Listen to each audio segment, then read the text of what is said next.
Hello and welcome back to the Watford Way for our final match watch along of the season. We're at home to Swansea City. I'm James. I hope you're having a great day, and we will be taking you through the whole match today. And we're also, of course, going to be discussing everything, transfers, the game today, the Premier League next season. It's going to be a really, really good stream. I hope you're all having a great day. I've got the team line up in front of me here as well, so we take you through that in just a couple of seconds time here. But I've got a little bit of news for you because Adam Leventhal has just tweeted, and apparently Elton John is at Vicarage Road today. So as soon as they show him on the Hive Live cameras, I will let you know. But apparently Elton John is at Vicarage Road today.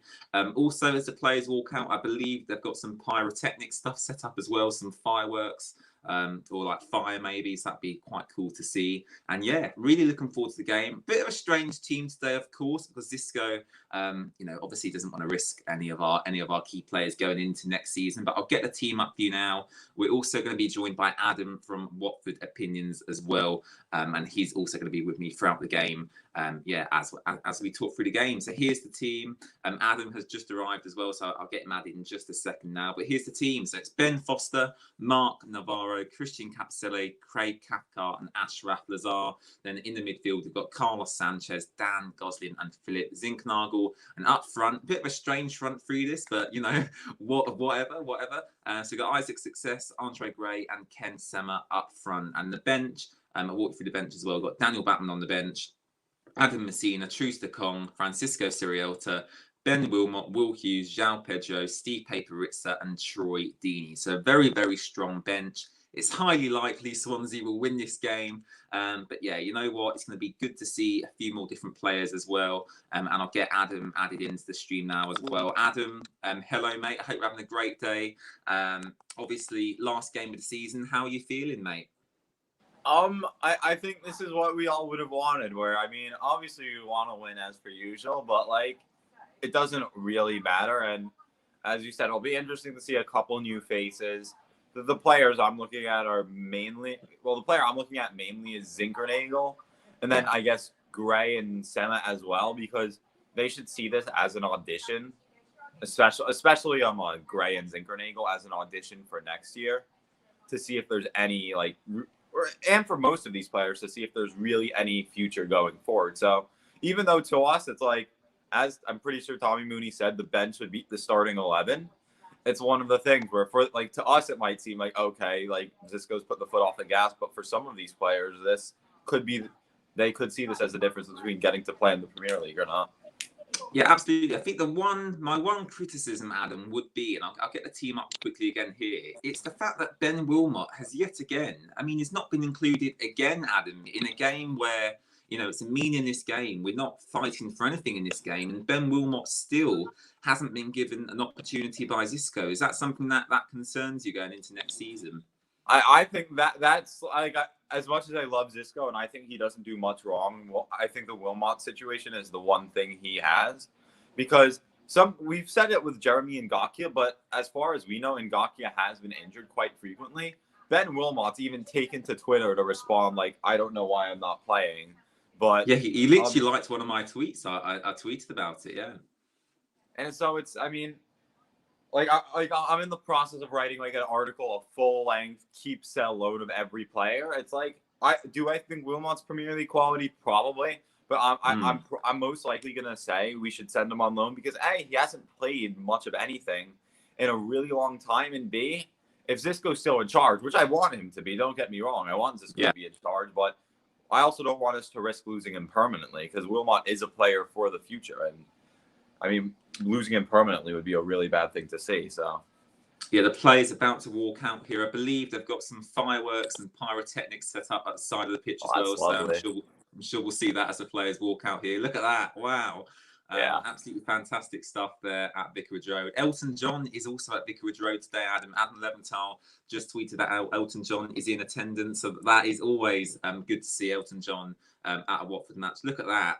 Absolutely fantastic scenes, and yeah, it's just fantastic that we've gone into this game, Adam. We've got nothing to play for now. We can sit here, enjoy the game, and we can watch this match really, really relaxed. And obviously, I'm sure we'll discuss a few transfer rumours, Adam, including, of course, Ashley Young. Because that'll be a fun one between me and Adam. Let's just say James and I don't have the same opinion on it, so that'll be an interesting one to see. Yeah, but absolutely fantastic to see all of this pyrotechnic stuff as well at Watford. Really, really good to see. I hope everyone's having a great day in chat as well. 20 people watching already as well. So thank you very much for tuning in. Really appreciate you all being here. Richard, hello, mate. Hope you're having a great day. Ben's here. Hi, Ben. Hope you're having a great day, mate. Caroline, welcome, Caroline. Thank you for the kind comment on Twitter earlier as well. Really do appreciate that. And it's great to have you on board here at the Watford Way. Rudy's saying the team's a bit poor, but still looking forward to the match. I do agree, Rudy. I'm looking forward to the match. Blooming it, lots of smoke on the pitch now as well. You can't really see the pitch, but yeah, really.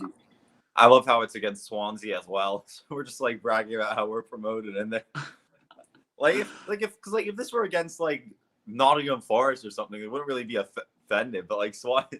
You love to see it against Swansea. Just like, we don't care. You can spank them. I mean, but I think this will, as I said, this is the second earliest preseason fixture in history behind last week's fixture. Yeah, that is very, very true. That is very, very true. Smoky Vicarage Road here. Looks like is Craig Cathcart going to kick off here? What's going on? Not too sure. But yeah, really looking forward to this. We actually probably won't focus too much on the game. Hopefully we'll have a few... That is very smoky now, Adam, isn't it? Look at the pitch. Yeah.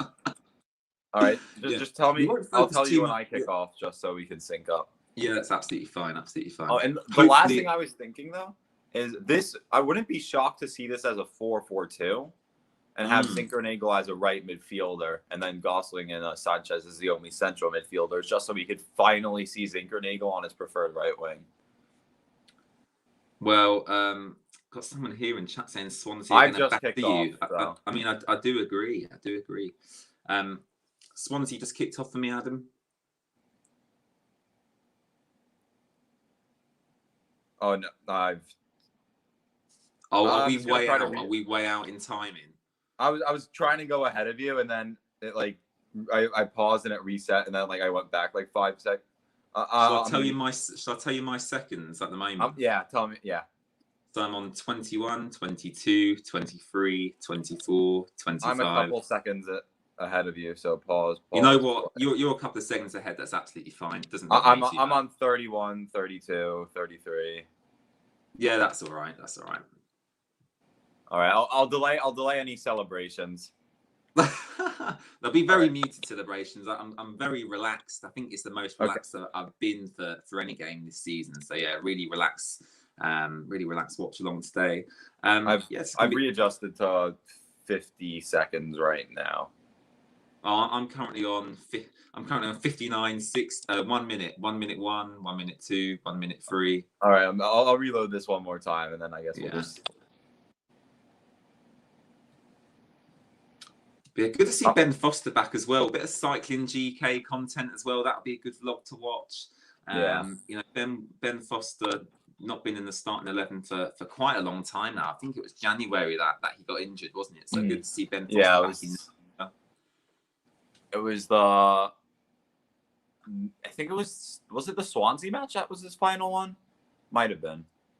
Well, the Swansea match where Jamal Lowe celebrated. Yeah, but probably he was actually, yeah. Speaking of Jamal Lowe, what second are you on now? I'm on 1. So I'm on 1 minute 47. 8, 9. Yeah, you're a second ahead of me. Shall we leave it as that? It doesn't matter too much. It's not a it's not a game for promotion. So maybe just for a goal, hold the reaction for a second. Nah, it's all good.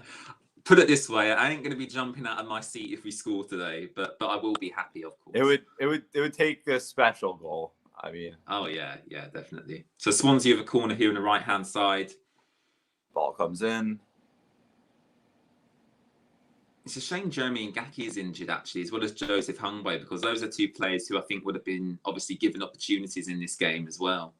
Yeah, that's the one thing I noticed as well. There's really not like any youth players in the team. Like we saw Pochettino and Henry Wise were training with the first team as well, and there's like none of them. as who was that? Was that Hurahan tried to go down and whine to try to get a penalty? I mean, although one thing, I think the one incentive to this match is if we don't lose this match, no team will have completed the double over us all season. So I saw that on Twitter about them via, I think it was Playmaker who tweeted that out, wasn't it? And I kind of looked at that statistic. I was like, oh no, they've jinxed us, because obviously Swansea did beat us, you know, at their ground. But I think this team, Adam, is probably good enough to get a result today. Whether they will or not is a different matter, because some of these players have not played a lot of football here. But Kenson is down on the left-hand side. Yeah, we here. see goals on like the this. attack. Oh, look. Oh! Okay. Oh. Zinkernagel, Semo with, that's like early half of the season. Semo, great work down the left wing. Zinkernagel had a shot from around the penalty area and it goes wide. That was a great chance, though. That was really good play, actually. Closer than the penalty area. It's just crazy. It's the end of the season. I just can't believe it. No Watford matches until August after this game, which is absolutely unbelievable. But our next match is in the Premier League. Like our next match is in the Premier League. Keep saying that, Adam. Keep saying Premier League. We are Premier League. I mean, it's amazing. It's amazing. He's drinking out of his Premier League mug as well. Yeah. Superb, superb. The first match I used that was when we were playing against Bristol City. So yeah, and as, like I do this prediction thing with my friend where we predict like every result from like the Premier League plus Watford, just because obviously like we weren't in the Prem. I mean, that issue won't happen next year. But at the beginning of the season, I predicted Norwich first, us second, and Brentford up through the playoffs. So I'm basically a visionary right now. Oh dear. Matt in chat saying, hi James, can't wait for the game. Love there's nothing for us to play for and nothing to stress about today. Absolutely agree, Matt. Nothing to stress about. We can enjoy the match. If we lose, we lose. Obviously, it would be nice to go out on a win, go into the Premier League season on the back of a win, but it doesn't matter too much. I think for Swansea, Adam, they'll be wanting to win this game more than Watford, because they're obviously in the playoffs, and you know, in the playoffs, you want to go into the playoffs with a bit of momentum. So they'll want to win this game for a bit of confidence, won't they? Yeah, 100%. And like as we can see, they're playing pretty much their best lineup. But I mean, don't want to jinx anything, but the first 5 minutes or so, I mean, we haven't been the worst team. We've played quite well. I think our pressing has been good, but Swansea equally have played quite well. It looks like it's going to be quite an open game, actually, which is good to see. But yeah, and I don't know if you've noticed it, but it seems like we're doing a 4-4-2 with Zinkernagel at right striker and Success as the right winger. I mean, you've got more of a keen eye for tactics than me, Adam, and I did not notice that. But that seems a little bit strange that Zinkernagel. I mean, I'd expect Zinkernagel to drop a little bit deeper. You know, obviously Zinkernagel is not a striker at all. So yeah, I mean, I think I don't mind him as a right striker and a. So I mean, he is playing quite advanced there, isn't he? I'd say so, yeah. With Carlos Sanchez and Dan Gosling in the middle, it seems. Ball crossed in. Andre, are you here? Strike. Good save by Ben Foster. In there. Standard save.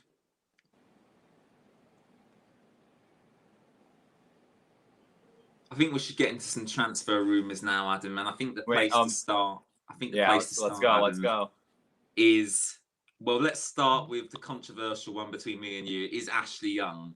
I'll ask for your opinion first. For anyone who doesn't know Adam's opinion on Ashley Young, obviously go follow Adam on Twitter at Watford Opinions. You can find the links to all his socials in the description down below. A Swansea have a corner here.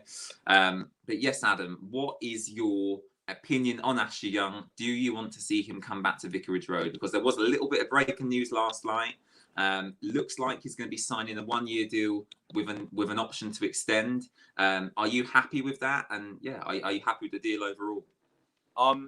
Firstly, not in case anyone's interested, Rotherham have scored from what I'm hearing, so that's just a big thing at the bottom end of the table. And in terms of the Ashley Young rumors, there's like a couple things getting thrown around here and there that like Inter Miami might want to make a bid, and I think we are for sure in the driver's seat, especially based off of the reports we're seeing. Yeah. And I mean, I'm sure we both have different thoughts on this, but I think on a 1-year deal, back in the Premier League, free transfer. I mean, the main concern for him is his age. He's 35, going on 36 now. So his age is obviously a concern, but if we're only signing him for 1 year, I don't see the problem. And this is a player that's played 31 times in all competitions for the team that's just won the Serie A. It's not like he's a fringe player at Inter Milan by any stretch. And if you were to get rid of his age and say he were some 25, 26-year-old, having him for one season would look phenomenal. So I think that, again, I want to see some. Obviously, I think everyone wants some youth focus. We've been linked with Hibernians. I mean, this has been very loose links, literally just because a couple of people followed each other on Instagram and whatnot. And I've heard slight bit elsewhere as well. But we've been linked with Josh Doig of Hibernian. He's like an 18-year-old left back. Celtic player. Celtic fans want him to be their starter at left back next year. So he seems the real deal as well. But I think Ashley Young, I mean, he's proven he has good set pieces, and I just think that we can overlook the age, considering he's still performing at a high level, and it's only going to be for one season. You know what? I think my problem, Adam, I've probably articulated my thoughts wrong to you, because I've not got a problem with Ashley Young as a player. He's obviously a class player, really experienced, England international as well, and has played at the very, very top level. So I don't think my problem is necessarily with Ashley Young as a player for 1 year.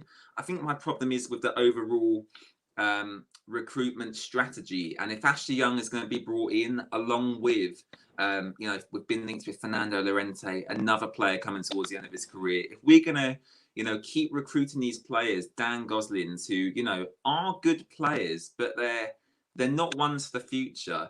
I think if we bring Ashley Young in and a lot of youth, I think for me, I would be happy with that, because obviously Ashley Young is a fantastic player. There is no denying that, and I've never said he's not a fantastic player. No, I don't. But but for me, it's just about the overall recruitment strategy from Watford, not just the Ashley Young signing. So I would be happy with the signing, as you are.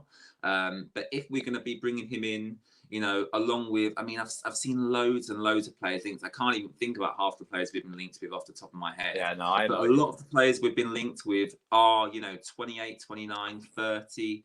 These aren't players to build for the future. And I know that is something the club are pushing forward with. I know we've talked about, Adam, the academy restructure that's going on at the moment. So hopefully that's a good sign of things to come.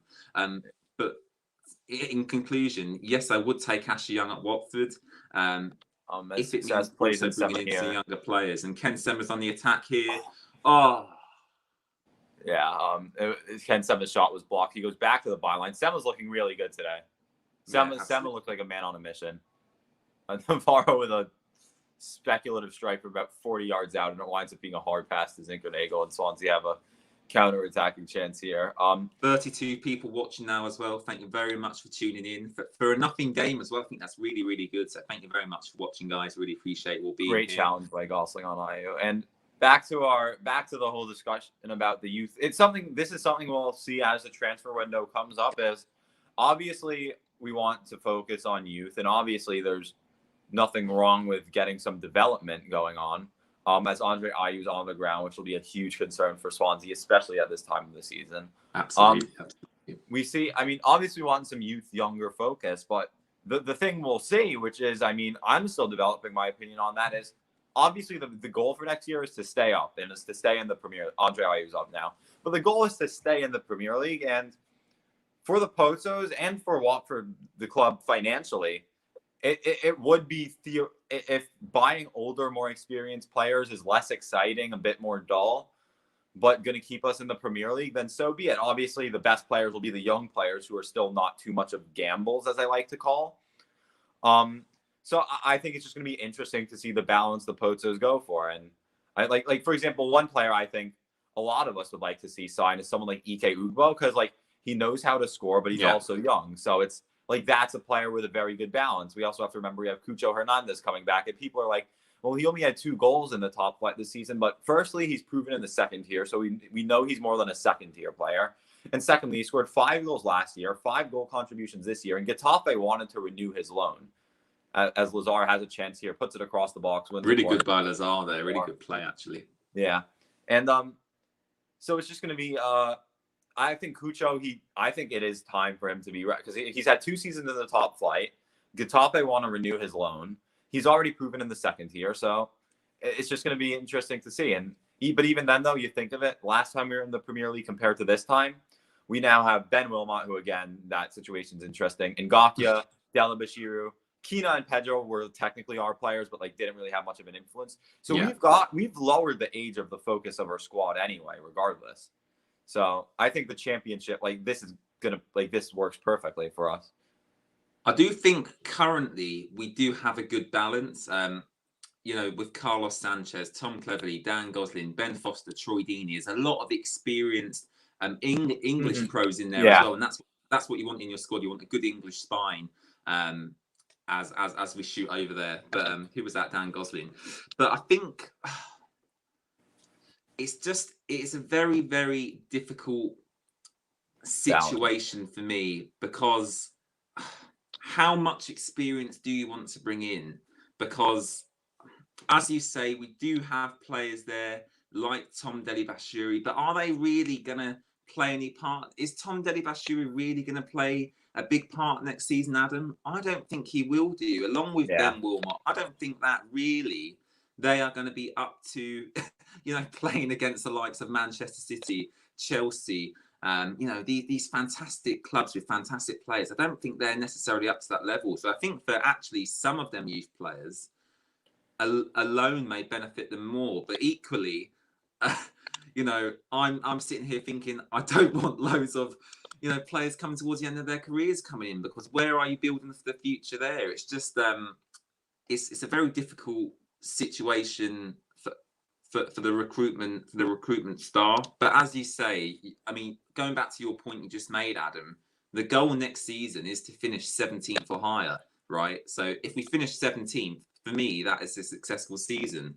So on the other hand, looking at it from that perspective, if you're going to bring Ashley Young in and bring a few more experienced pros in to do that, then I also don't have a problem with it. But we're looking at the situation before the season starts. So I can kind of see it from both perspectives, actually. But for me, I love the Ajax system. I love the way they bring you through. I wish Watford could replicate that. But obviously, you can't just do that overnight. So yeah, I kind of agree with you in some aspects, but also in some aspects, I don't agree with you. Yeah, and not to say that I disagree with your point of view. It's just going to be interesting to see the balance that the club opts for. Because I mean, again, as Swansea have a strike here, blocked away initially, then Gosling hooks it away. It's just going to be interesting to see the balance that's gone for. Because like players like Kina and Ngakia, Wilmot, all probably could play a role in the Premier League and do decently, but then again, maybe loaning them out will be a bit better for. I mean, I'm going to go through all this in my keep sell loan thing coming out hopefully by the end of the weekend. That's a long article.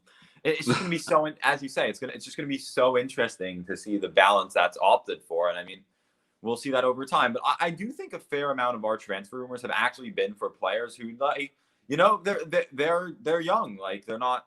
Obviously, there's Ashley Young, but there's also a couple of other young players. Well, not other young, but there are young players, no pun intended, as well. So it's going to be interesting to see. I don't think the Fernando Llorente thing has much substance to it. I'm pretty sure he doesn't even want to return to England. He'd rather finish his career in Spain. We've also been linked with Stryger Larson. He's a right back for Udinese, which that actually come from the same that come from the same source as the Llorente rumor, didn't it?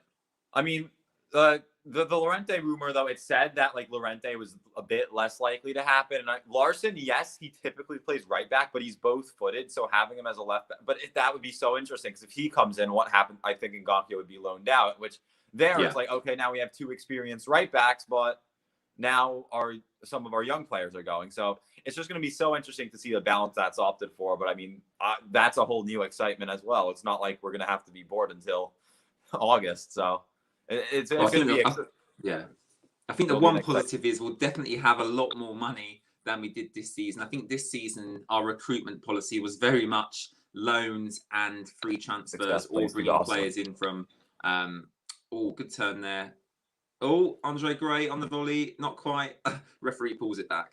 Yeah. I think this season our recruitment policy has definitely been obviously free transfers and basically bringing players in for Udinese. You've seen that with Chustakong, Francisco Sirielta, Zinknagel on a free, Lazar on a very, very short-term deal. So that's what we've kind of done this season.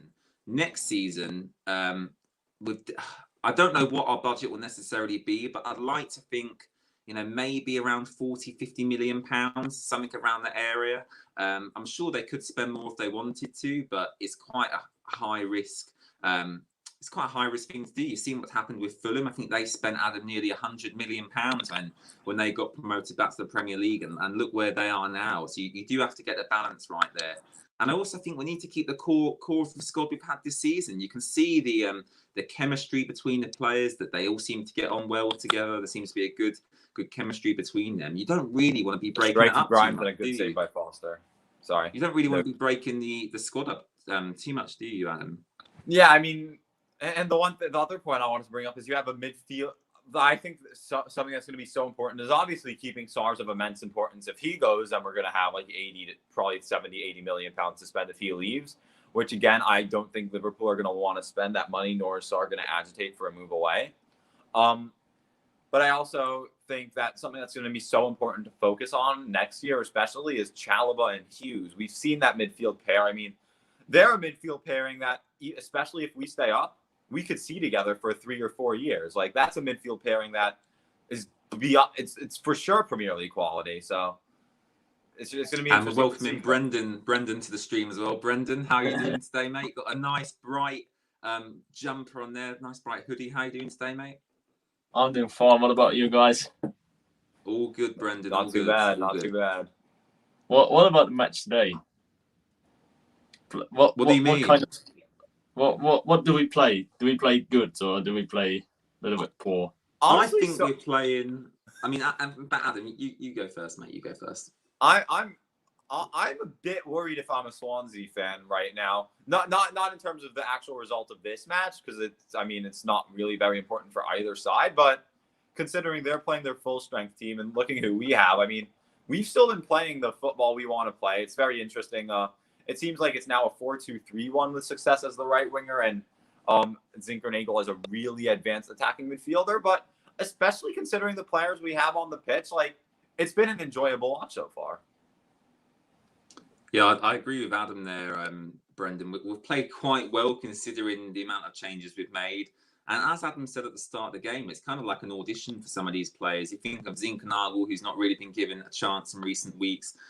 Even Lazar potentially might be playing for a new deal. So yeah, definitely a much better performance than I anticipated. And Brendan, Elton John is in the stadium. What do you think of that? Yeah, that's great. He's absolutely Watford legend. He's the man everybody knew on the road. His song "Circle of Life," "I'm Still Standing," "Recruitment." Everywhere you go on the road, people know that songs. So if he's at Watford, it's always good. He's the man around the world that shows Watford, that shows the Watford love, the Watford family club. And we know what he did in the past.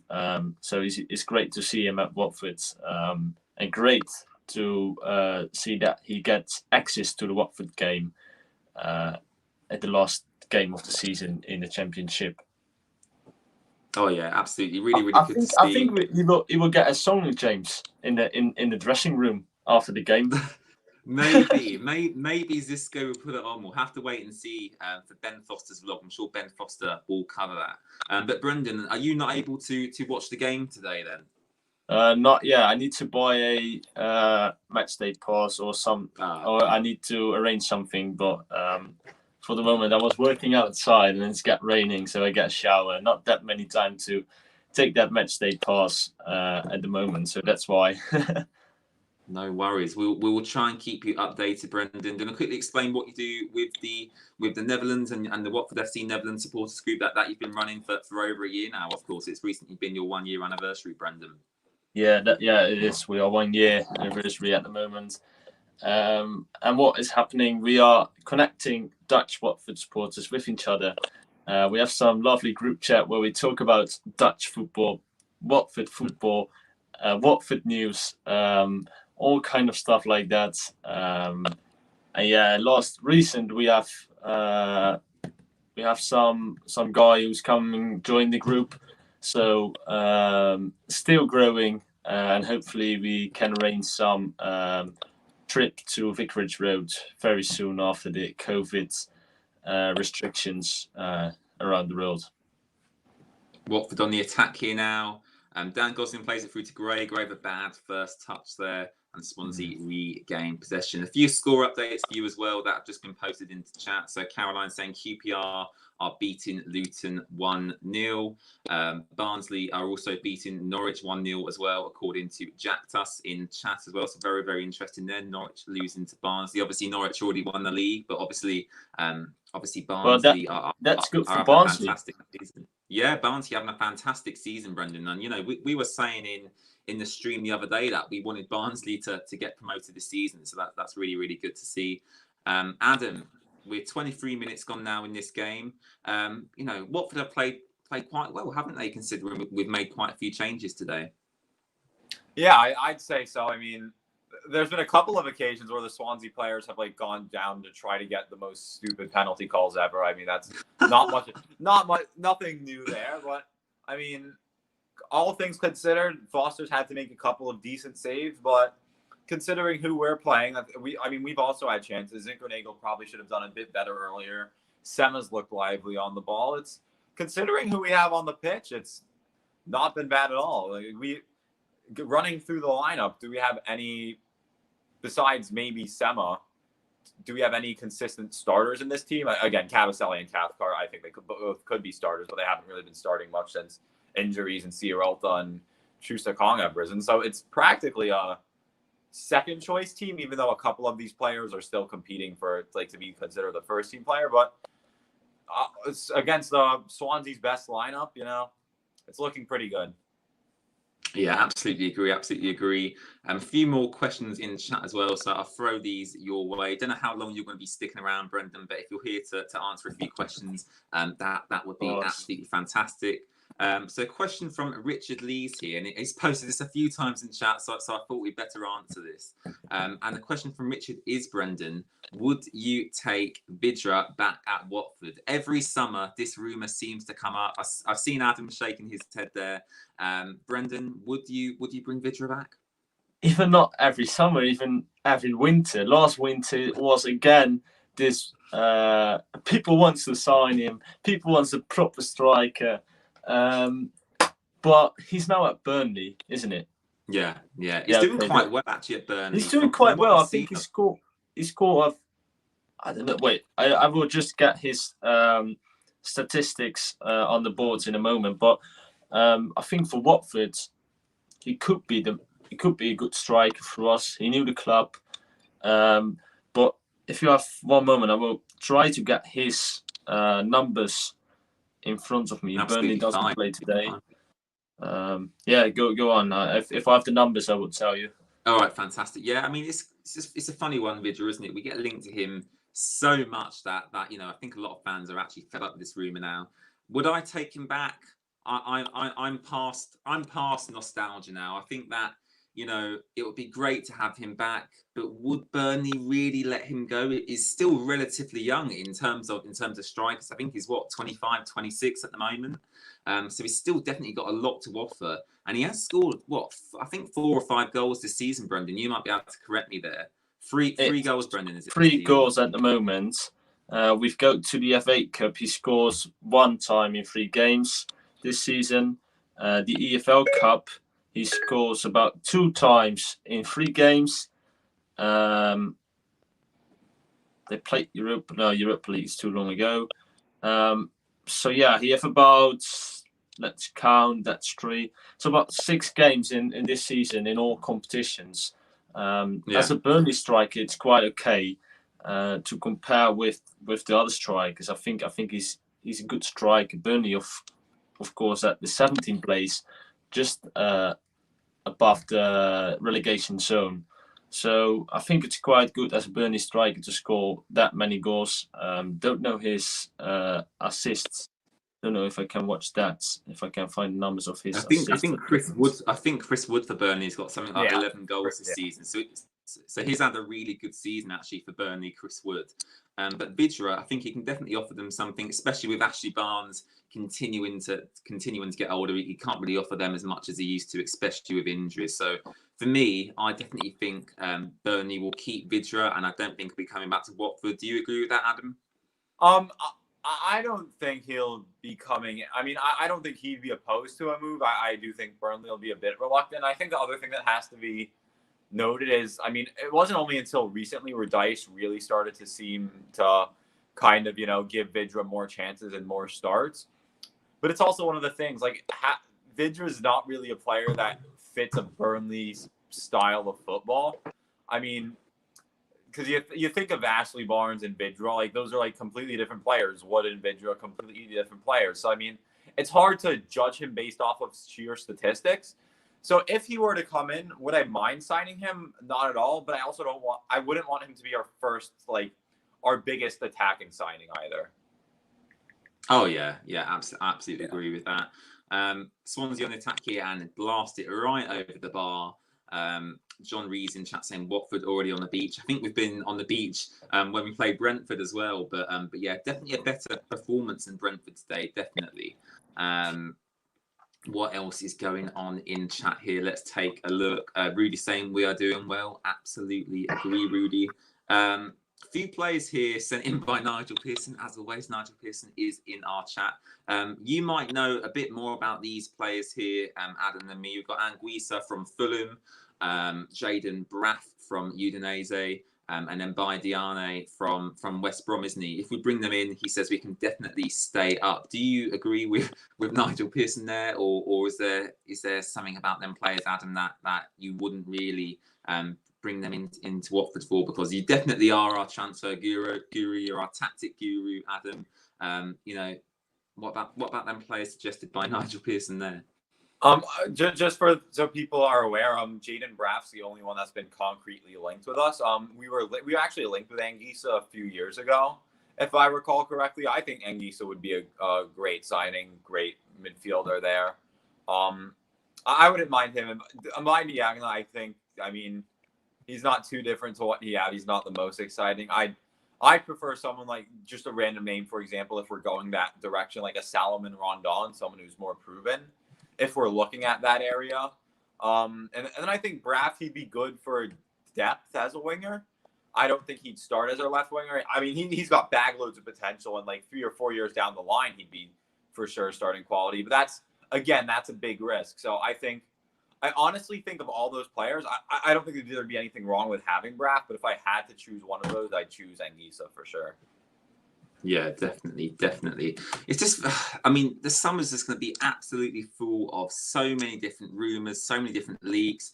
We've still got the kit to come out as well. So there's a lot to cover here on our channel as well. I'm sure Adam will write lots and lots of articles about everyone we get linked to. You said, Adam, you've got that article coming out later this weekend. Do you want to quickly explain a bit about what you do with Watford Opinions and what that article will consist of? So the article will consist of, it's not going to be about transfer arrivals or anything. It's just going to be solely on who our current players are, who I think we should keep, sell, and loan. I give explanations as per usual. So it's going to be a bit of a long one. So when it comes out, feel free to scroll to the players you're more interested in seeing. I mean, I think talking about Will Hughes is going to be a bit more straightforward than talking about Ben Wilmot, for example. But that's gonna be a long article, hopefully done by the end of this weekend. And then Watford opinions in general. It's just I take the most recent, latest, hottest Watford topics, and I do like full blown opinion articles. Because I mean, I think I also write some news articles for Last Word on Sports as well. But I think we've all seen news articles. Seeing 9 or 10 of the same news article doesn't make a difference. But when there's that one article which provides a point of view, and you're allowed to disagree with me. I'm not offended if anyone doesn't agree with my opinion, but it's also my job is to kind of write it in a way where I put down my opinion, because obviously, I mean, people agreeing with my opinions, like there's no reason to write an opinion article otherwise, but it places down an opinion, but it also allows for room for discussion. And if you disagree with me, like that's totally allowed. That's how we're going to get even more discussion. So it's just a different type of thing that there's really not much of anywhere else. And you can find all the links to Adam's social medias and, of course, his website in the video description down below. So make sure you go and check that out after the game. 32 minutes gone here, and Swansea are on the attack currently. Very, very even game, actually, considering the Swansea. Oh, I mean, that could have been good defending there. That probably could have been a tap in for Swansea if we didn't get a tackle in. I couldn't actually see who that was. Was that Capicella who got a tackle in there? I believe so, yeah. And just I'm a couple seconds ahead of you, but I'm sure it's no big deal unless you want me to pause and resume. No, it's absolutely fine. Don't worry about it at all. James, do you want a update about the bottom of the league at the moment? Yes, please, Brendan. Give us an update. I'm really excited about that. Obviously, Derby, Rotherham, there's a lot going on down there at the moment. So yeah, Brendan, give us an update on what's happening down there. It is Rotherham playing against Cardiff City, and they are 1-0 up in front. Derby County still 0-0, and Wycombe 1-0 up. What that means to the table is that Rotherham is the 21 now, so just above the relegation zone, and Derby County looks like to get relegated to League One, as Wycombe and Sheffield Wednesday looks like to go down in this season of the Championship, and it looks like they go to the League One next season and try to get up from the League One again to the Championship. Well, we could go to the League One. There's no games at the moment. But take a look who's coming in the Championship for next season. Just to, some lovely news, isn't it? Hull City got promoted 2 weeks ago. I think it was the same weekend as we got promoted. Yeah, I think it was. Yeah. Probably 3 weeks ago already. So they are next season back in the Championship. Hull City. Peterborough promoted as well, I think. Are there any games for them? 1 game left. They are promoted directly to the Championship. Congratulations to them. And then in the playoffs in the League One, we will get Blackpool, Sunderland, Lincoln, and there's 1 game to go. It will be or Bournemouth, or Oxford, or Charlton. So there's a lot to fight in the League One to go back to the Championship. For me, it will be lovely to see Sunderland climbing up again. Can't wait till a new season of Sunderland till I die. But go back to the Championship. Norwich 1-1 against Barnsley.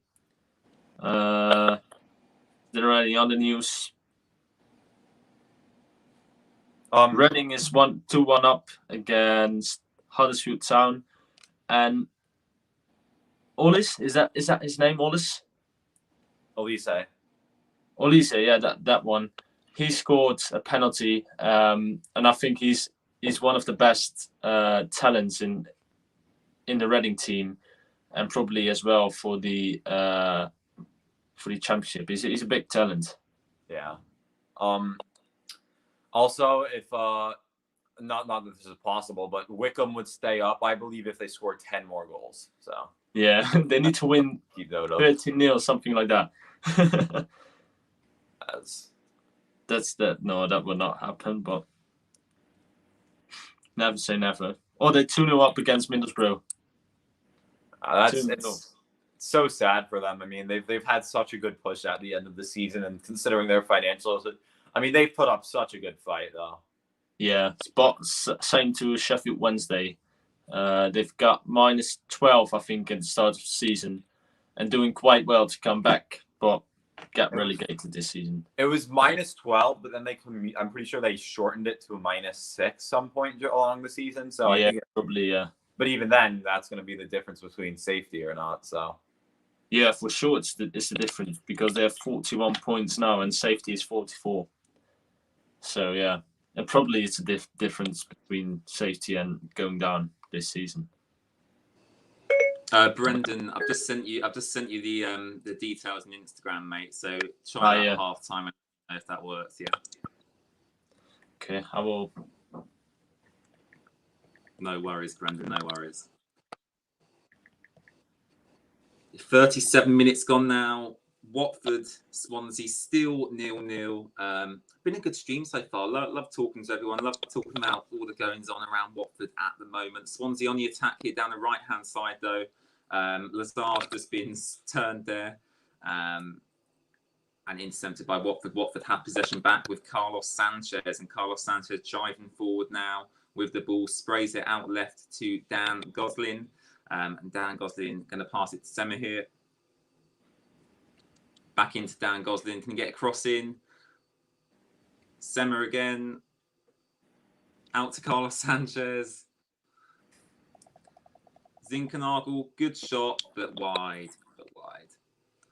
What you made of Zinkernagel's performance so far, Adam? Because he has, in our most crucial games this season, our promotion game, the games leading up to that promotion game, he wasn't really in the first team. He wasn't really starting games. What do you think kind of happened there? Do you think that kind of our midfield was full of such quality that it was so difficult for him to get in?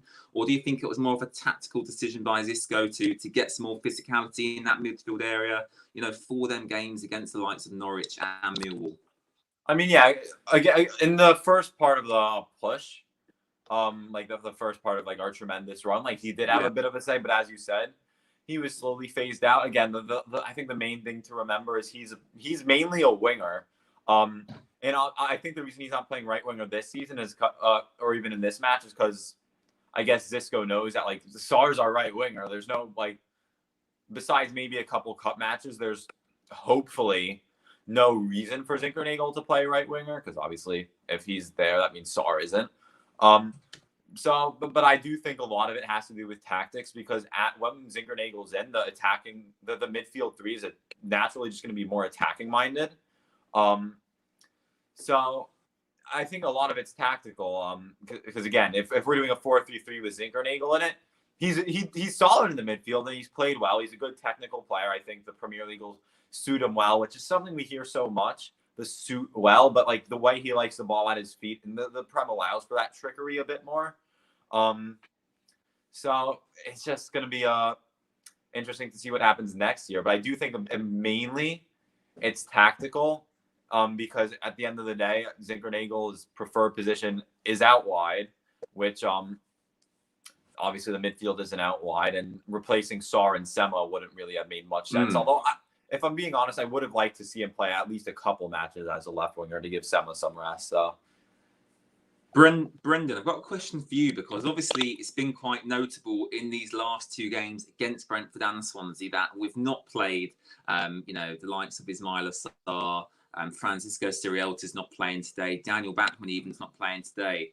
Do you think that is Xisco's decision not to play them, or do you think actually the board, Gino, Scott, whoever it may be, has said to Xisco, you know what, Xisco, we've actually got to protect our best players going into next season? Because, imagine, Brendan, if Ismaila Sarr played today, got an Achilles injury and is out for 6 months. I mean, that would be devastating. So do you think that Xisco's kind of been told by the board to, not risk them players? Do you reckon that's kind of what happened in this situation?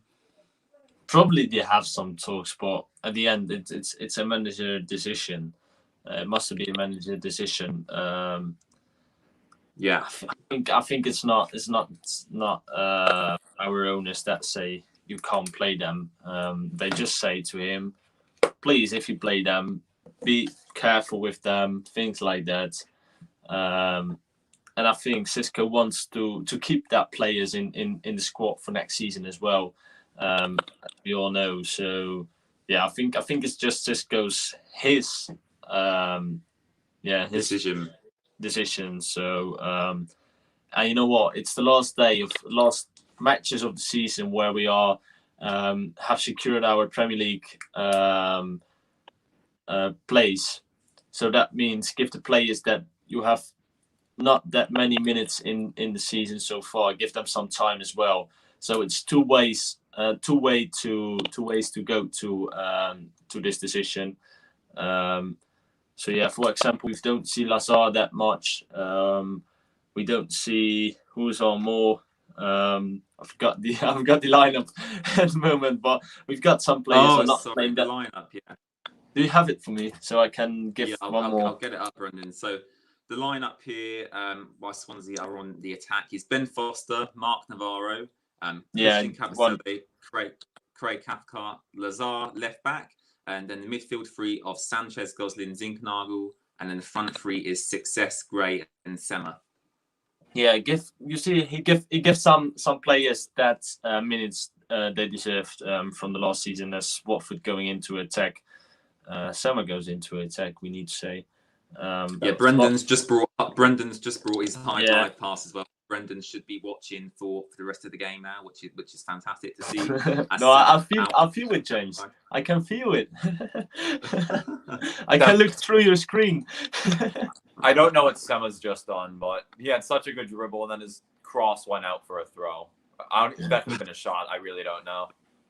Yeah, well, you know what? Let's just forget about that, Ken. You've got your new contract. You know what? That's another thing. Like, we haven't announced that. They've still not announced. I mean, a lot of players, it seems, have signed new contracts. I know Deeney looks like he's going to be here next season now as well. Sema signed a new deal. I think Will Hughes looks like he's going to be tied down to a new deal as well. I think even Cleverly, I think a couple of months ago, signed a new deal as well. So there's a lot of players to announce. And even, you know, it's like we also thought Feminine was on the last year of his deal for a bit, and then it turns out he'd signed an extension to like a year. It's just very interesting. I mean, I don't think the club legally has to announce it or anything, but it's just interesting to see that like they've been a bit tight-lipped about some of the contracts. Well, they have been really tight-lipped about it, and I don't know why, because, you know, you'd think with promotion, their social media team would be all over that, saying, you know what, let's announce all these new contracts, get the fans going, but they've not really. In fact, Kabasele is another one, isn't he? I think Kabasele also signed a new deal. That's a big one, James. Yeah, it must have been last year, Brendan, that happened, but the clubs still haven't actually announced that. So if anyone knows any information about the new contract situations and why the club haven't announced that, let us know in chat. But yeah, not too sure why that is. Do you want to see Kabasele in the next season in the Premier League? Because his age's becoming as well a 30-year-old one. But I think, in my opinion, he's a guy that we need in our in our last line. But what about you, James or Adam? I think he can definitely offer us something. I think that Kabasele actually reminds me a little bit of Eric Bailly in the sense that he throws his body into ridiculous positions and can sometimes get himself injured, or sometimes he can be a little bit of a liability, especially when he's got a defender running right at him. But I definitely think he can offer us something, Brendan. Do I want to see him starting next season? No. I think we should carry on with the Troost-Ekong-Sterielta partnership we've got at the moment. But, you know, coming in for odd games here and there, obviously, you know, if people get injured, then of course he'd have to play. But I don't think I'd want him to start. You probably disagree with me, Brendan, because I know you're a big Kabasele fan. But yeah, for me, I wouldn't want him starting, but he can definitely offer us something in the Premier League still. And he did offer us something in the Premier League when we were in the Premier League, just over a year ago. So he can definitely offer us something. I know looks like Adam wants to speak on that subject as well. Yeah, I think your comparison for Kabasele as the halftime whistle blows, I think that was a perfect comparison. The Eric Bailly, like just in terms of that style, and again, I think he'll be a decent player to have. Sometimes he does feel like a liability or a red card waiting to happen. It really depends. It's like sometimes he plays and he's phenomenal. Other times it's a bit shaky. I agree with. I think the Troost-Ekong-Sterielta is the way to go with what we currently have, but I also wouldn't be opposed to spending £10 million on another centre back, because again, really, that would be bold. It's not something I think is necessary. I think it would be decent to have if we have the funds. But it was something I was just thinking. It's like we got relegated, got rid of Craig Dawson and netted about £4 million from that. Got Troost-Ekong and Sterielta. It's like our defense already is better than it was when we were in the Premier League last time. And that's with a couple of extra players as well. So we've actually improved our defense in the championship. So again, like the whole center back thing, I wouldn't mind. I don't think we'd be crazy for spending a bunch on a center back. I don't think it's necessary. It's definitely lowered down on the order of being necessary or not. But I just think it's interesting how our defense has actually improved. And like I don't think there's anything wrong with signing another center back just for solidity and like just to make sure like okay, we're not going to have center back problems, but at the same time, it's like we've improved our defense in the championship, which is something we think's been an issue for so long. And again, when Troost-Ekong came in, I think a lot of us thought he was Premier League quality already. I for certainly thought he did. But then Ciaralta, it's like no one expected Ciaralta to do what he has done. And he's gotten Premier League suitors. And if we didn't get promoted, there's a chance he would be in the Premier League next year anyway. Well, Lee Jackson disagrees with you here. He's saying Troost-Ekong is not good enough for the Premier League, Adam, and that he will be exposed at that level. I mean, you must disagree with that statement, right? I mean, I do disagree. And the top flight of Italy, he was a phenomenal player. He's the captain of the Nigerian international team. I think something that I guess is worried about is his whole distribution, which I think he's still decent, but sometimes he does make those odd errors. But I think something that does have to be remembered, which I guess isn't what we want to hear, is we're not going to be controlling matches with 60% possession next season. So we're going to need people to be dogged in the air, people who are going to win those aerial balls. And that's something that Troost-Ekong does really well. It's going to be a different dynamic. And again, I'm like reluctant to use the word style of play in the Premier League better suits players, because it's like, well, you should think, well, the championship should be easier than the Prem, but there are the similarities, there are the differences. But again, if we need like a proper passer at the back, which I think is more exciting, then I agree. Troost-Ekong maybe is not the best for that, but realistically, how we're going to be playing in the Premier League with 45% possession, I don't think there's any issue. He's already proven himself at the top as well. Got a question here for you guys. I'm just going to shoot off for a couple of minutes. I'm going to have a quick break. But while I'm gone, I'm also going to be adding Roberto in to chat to Adam and Brendan as well. And I've got a question here from Caroline. And Caroline has asked, what team would you like to play on the opening day of the season? Now, if any of you say Manchester City, I'm going to come to your house and personally attack you, because I do not want to play Manchester City on the first game of the season. I'll get Roberto added in as well, so you guys can chat to Roberto while I'm gone. I'll be back in a couple of minutes and answer that question. What team would you like to play on the opening day of the season? For me personally, probably be Chelsea. But Adam, Chelsea, Brendan, and Roberto, let me know what team you want to play on. Hiya, Roberto. Okay, to you, what team will you play? For me, I know this is a bit of a difficult one, but I would say Liverpool, just because of the game we beat them on the 29th of Feb. It would just be great to bring back those kind of memories. And obviously it will be off the back of a season they lost the title, so they could be wounded. We could have something to kind of attack there. Do you want to take this next, Brendan, or should I? Should I do then? I would take a Liverpool team as well, but I will take Everton. Just a lovely team, Everton. Always lovely to play against. We've got Richarlison probably there. Just Everton. Just about the name, just about the team, just about the history. That's all. Adam? I think we all kind of unanimously agree. We hopefully we're playing at Vicarage Road the first match. I think we're all going under that assumption.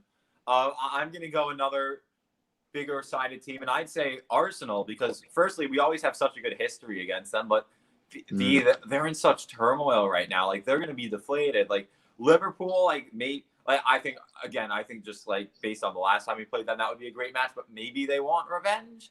Like, we're going to want revenge against Arsenal because they were the team that mathematically relegated us, and B, they're in such a bad place right now. Having fans on our back against Arsenal, I mean, that would be a lovely way to open the season, in my opinion. Yeah, that's a great shout. For sure. Does there any questions in the chat? What are your guys' as we wait for the questions? What are your guys' thoughts on the Ashley Young potential transfer? I mean, it's exciting, isn't it? I mean, it's kind of a nostalgic pick, but maybe it could really pay off if he really does play. I don't know. He's the sort of player who could come in handy, but I don't think he'll want to be a bit part player, really. Yeah. We hope, I think all the Watford fans hope that he is a player that sitting on the bench, came on the pitch, and bring some extra energy in the last 25 or 30 minutes. That's what we all want. But as we knew Wesley Young, he's a guy who wants to start every game, like every footballer. So it will be not easy for him. But I think if I want to speak, if I think all the Watford fans like him, starting from the bench, see him about in the second half somewhere, came on the pitch and not a starter. I don't know. What about you, Adam? I think he might have a bit more of a say than that, because he's played 31 times for the Serie A winning team this season. Like, again, I don't think he'll be starting every single match, but I do think I mean, we know what type of player is. He can play as a left back or a left midfielder. Like, I do think he could provide competition for both of those places and maybe even occasionally get the start. Again, I don't think he should be expecting to start 38 matches, but maybe he'll start like 20 matches. It'll be interesting to see, and he'll be good for providing competition. And as he said, like you're right. This is a big part of it is the nostalgia, and this move would not happen if he never played for Watford in the first place. But it's also a bit of a nostalgic move for him, which is the reason it's in the cards as well. So squad rotation is the magical word. Yeah.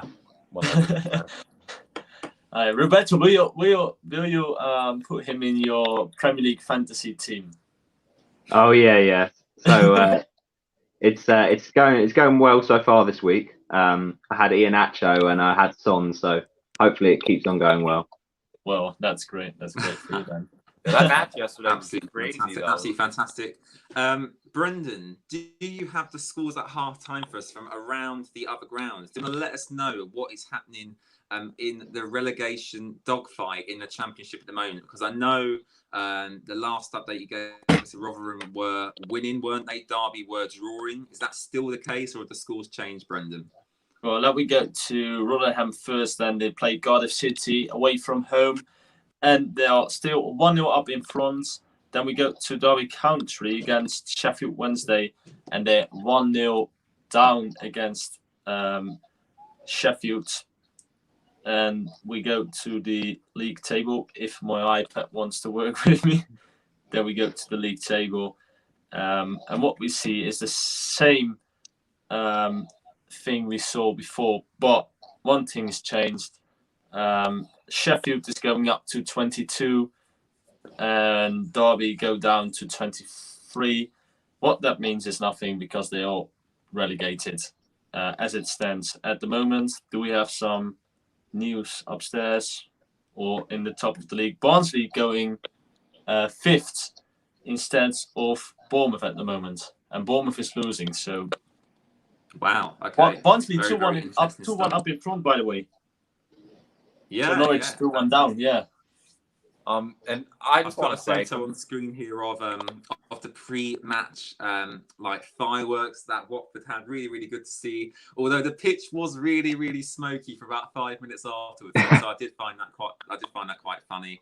Roberto, James, as you've just popped on, Roberto, we'll quickly continue talking to you. How do you see the second half panning out, Roberto? Because it is 0-0 currently. Obviously, Watford. With a lot of changes this game, do you see the game ending 0-0, or do you think there's a goal in it for either side? Because obviously we want Watford to finish on the win, but obviously Swansea do have a lot of their quality players out today. So can you see Swansea nicking it towards the end, Roberto? Well, at the end of the day, Swansea don't need to come here and necessarily win. They need 1 point to guarantee fourth space, I'm pretty sure. So they'll kind of look at this second half and think, if they can get something, it's a bonus. But I think let's hopefully go out and just, like you said, end it on a high. It would be nice. But it's the kind of game, it's lacking motivation, it's lacking chances. The big chance really was that early one for Zinkernagel. And since then, Swansea have kind of come back into it and we're struggling to really get going. So, yeah, we do need to change the tempo a bit, maybe bring on a few subs. But at the minute, I'm looking like a 0-0, I think. And Brendan, yeah, you were going to say something before I started talking to Roberto there. Yeah, you see that picture. They have one other picture that gives more fireworks in it, and you don't see the players. Oh yeah, at all. Was that on Instagram? I saw that on Instagram as well. Yeah, on Instagram it was. Yeah. I think it's a good wallpaper picture for some guys of us.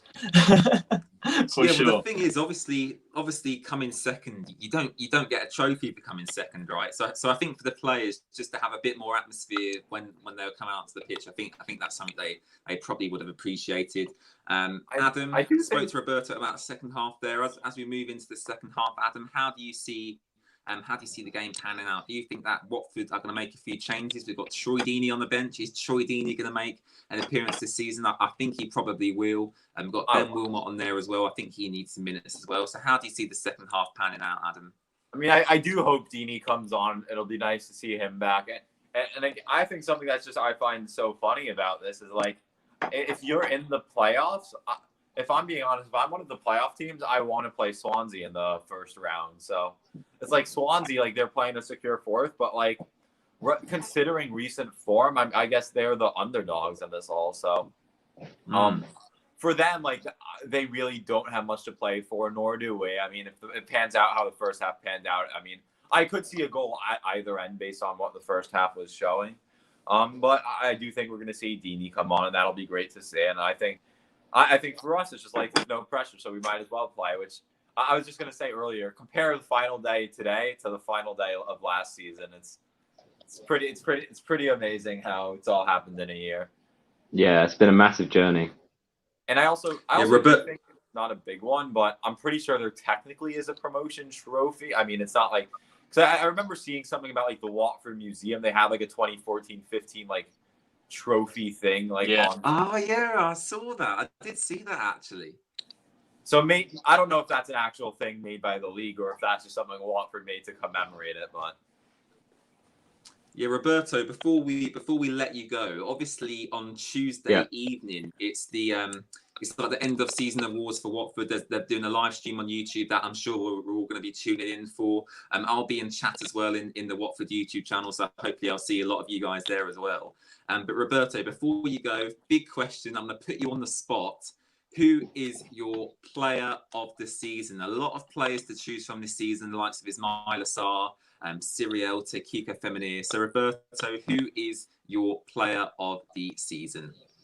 Well, it's so tough. Like you say, so many players have contributed, and there's been a lot of phases of good form and bad form. You know, Ken Sem at times has been brilliant, but he's also drifted some games this season. So I think it's between Chalobah, Ismail Assar, and Will Hughes.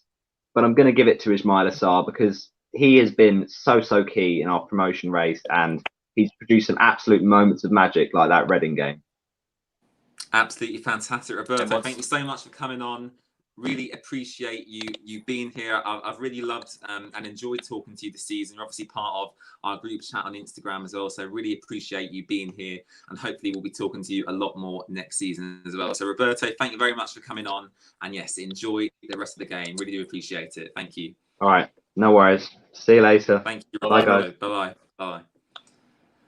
I'm going to put that question to both of you as well. Adam, Brendan, player of the season. Obviously, it's a difficult one. I don't know if Adam necessarily wants to reveal his, because I'm sure there's probably got an article coming up talking about that. I'll reveal it because, I mean, my next article is going to be released at the end of this weekend, so I won't have time for another one before the ceremony anyway. No worries. All right, so we'll go to Adam first.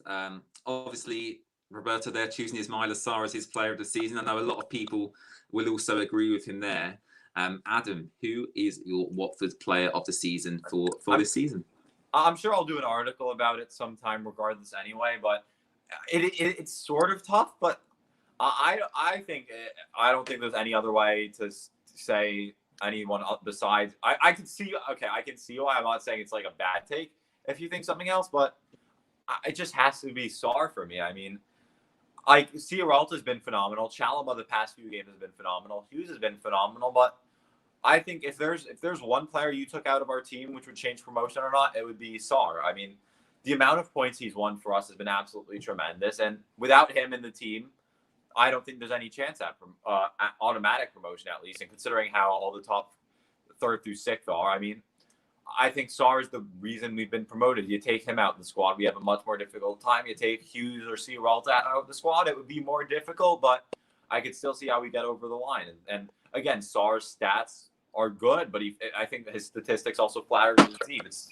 13 goals, 4 assists, and then he's also won 6 penalties. So, I mean, he's been phenomenal, and I don't think there's I just think promotion doesn't happen without him. And I mean, maybe we get promoted through the playoffs, but our dominance, especially towards this end, has been because of obviously not only Sar, but he's I'd say the main player for that. And then also, after we get your responses for that, I think we have to talk about goal of the season as well.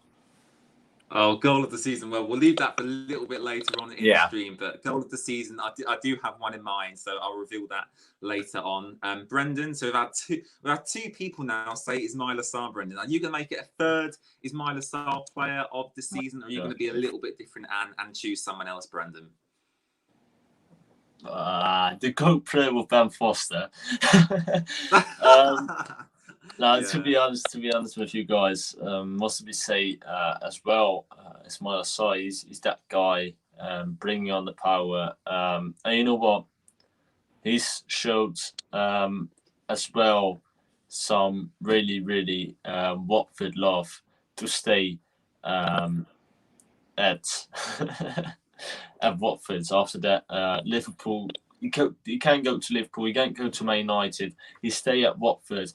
He brings goals to Watford. He brings some assists to Watford. He brings some love to Watford. So Ismaila Sarr, it's from me. And as we saw on the Ben Foster video, I think he gets the award for Player of the Season from all the players. Ismaila Sarr. Yeah, we've got some lovely players in this season, like Siriota, like Kabaseda did some great things, like Messina with that free kick against Cardiff. Things like that. But after all, we need to say that we all love Ismaila Sarr this season. And also, I think the other thing that has to be noted is, like, if Sarr wanted to leave, he could have, like, left. It's like the character he showed to stay, it's tremendous. Like, if he wanted to leave, he wouldn't be here. It's not like we had much of any leverage at all. It's not like there was a shortage of offers. So, I mean, for him to stay in itself was just like, it speaks a lot about the club. It speaks a lot about Sarr. So he deserves tremendous credit for, like, so much more than just his stats, for staying and not letting the money get to him. Yeah, I absolutely agree with that. I think for me, it's got to be Ismaila Sarr as well. So out of the four of us, all four of us have gone with Ismaila Sarr Player of the Season. Not even just for his goals, but as Adam said, he's got 4 assists from open play, six assists, if you will, from winning penalties for Watford as well. But obviously, they don't actually get counted in the official statistics. So in effect, Sarr's got 13 goals, 10 assists. What a season from him. Fingers crossed we should be keeping him for next season. I'd be really shocked if he left, because he does have a lot of time left in his contract. For me, Ismaila Sarr, Player of the Season. George from Watford FC News is in chat as well. Thanks for tuning in, George. Really do appreciate that. We have kicked off, by the way. We're 47 minutes, 40 seconds-ish as well. And George has asked, who would you say has been the signing of the season? And for me, this should be a pretty simple answer, but I'll let both of you go first. Brendan, do you want to start off with signing of the season for you? Wait, what time are you on, just so I can see? Just out of 48. I'm like a couple seconds ahead. I'll pause and then go, and then we'll just... Yeah, I'm 48, 5, 6, 7, right, 8. I'm 20 seconds ahead then. I will. But to go to your question, James, must be Siriota. No, not about. Must be Siriota. Just Siriota. No other comments. Siriota signing of the season, Brendan. Yeah. Just Siriota. Come on. I think that's the one to go for. Even my Google Siri says Siriota, so that's great. Yeah, your Siri keeps going off all the time, Brendan. Yeah, sorry about that. No I one's can't punch him. Siriota here, so I think that's a pretty. I think I speak for James and I as well when I say we agree with that.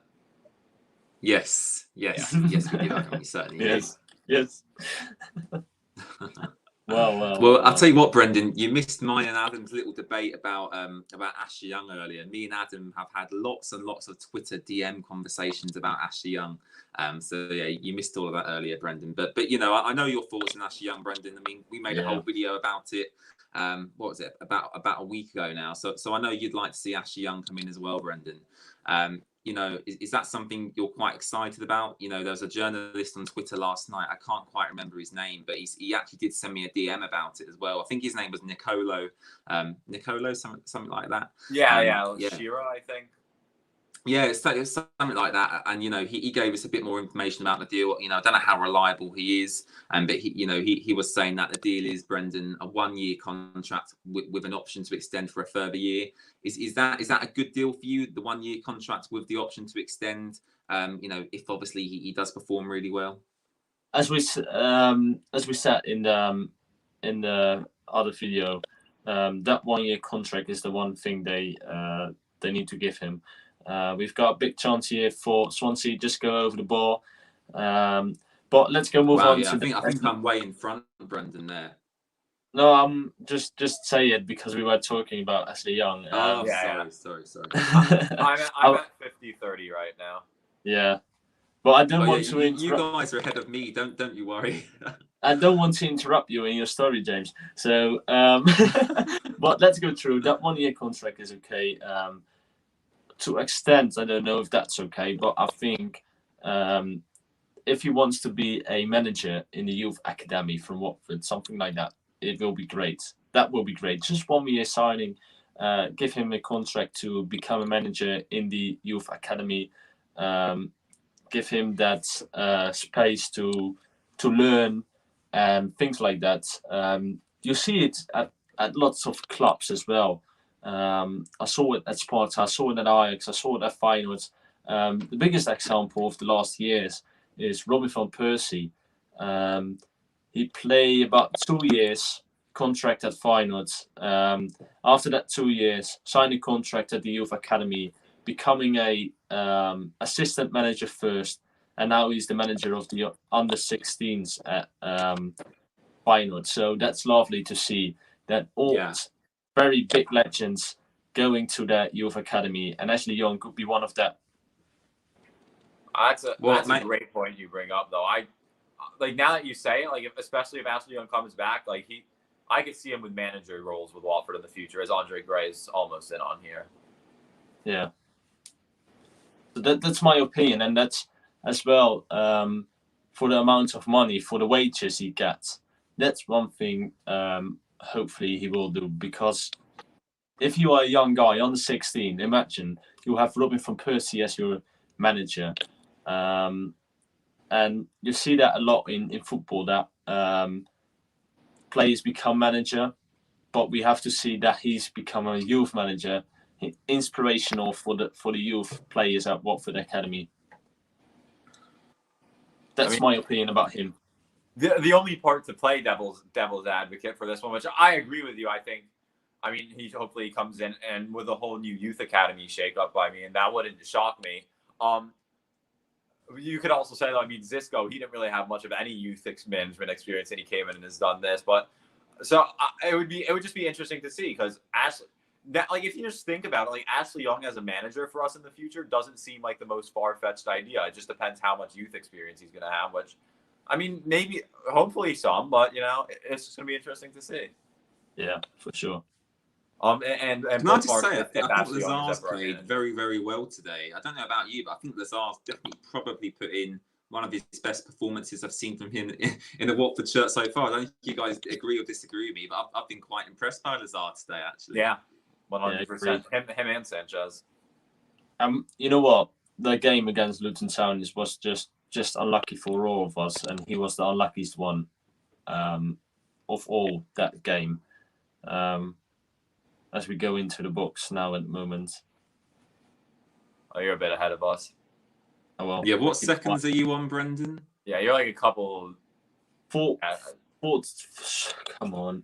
45, 6, 7, 8, 9, 10. What's your minutes? 45. 45. 54. Come on, 54. Okay. Sorry guys. So I'm currently on 54 minutes, 6, 7, 8, 9. 20 seconds out. Yeah. I'm on 54, 21, 20. So maybe. Oh my god! I can't believe I'm the one closest to Vicarage Road yet. I'm the furthest behind.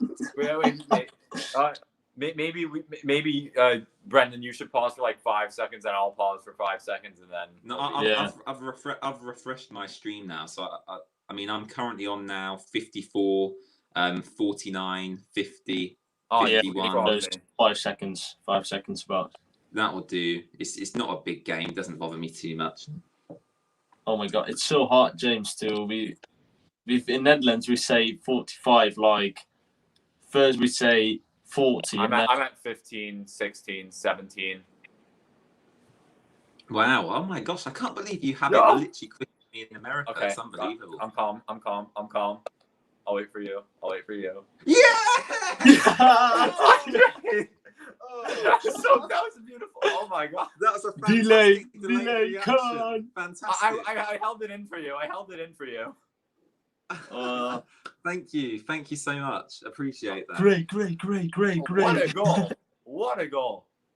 Oh my god, Andre Gray's 5th goal this season. Let's watch this replay here. Well, this is a lovely goal. It was a touch of a Swansea player. It touched and then it hit his chest, it seemed. Yeah, it's looked his chest or his face. I mean, the cameras were too late. I think he's faced it in. Sema's wanted to take back the assist title from Zinkernagel, and now they're tied.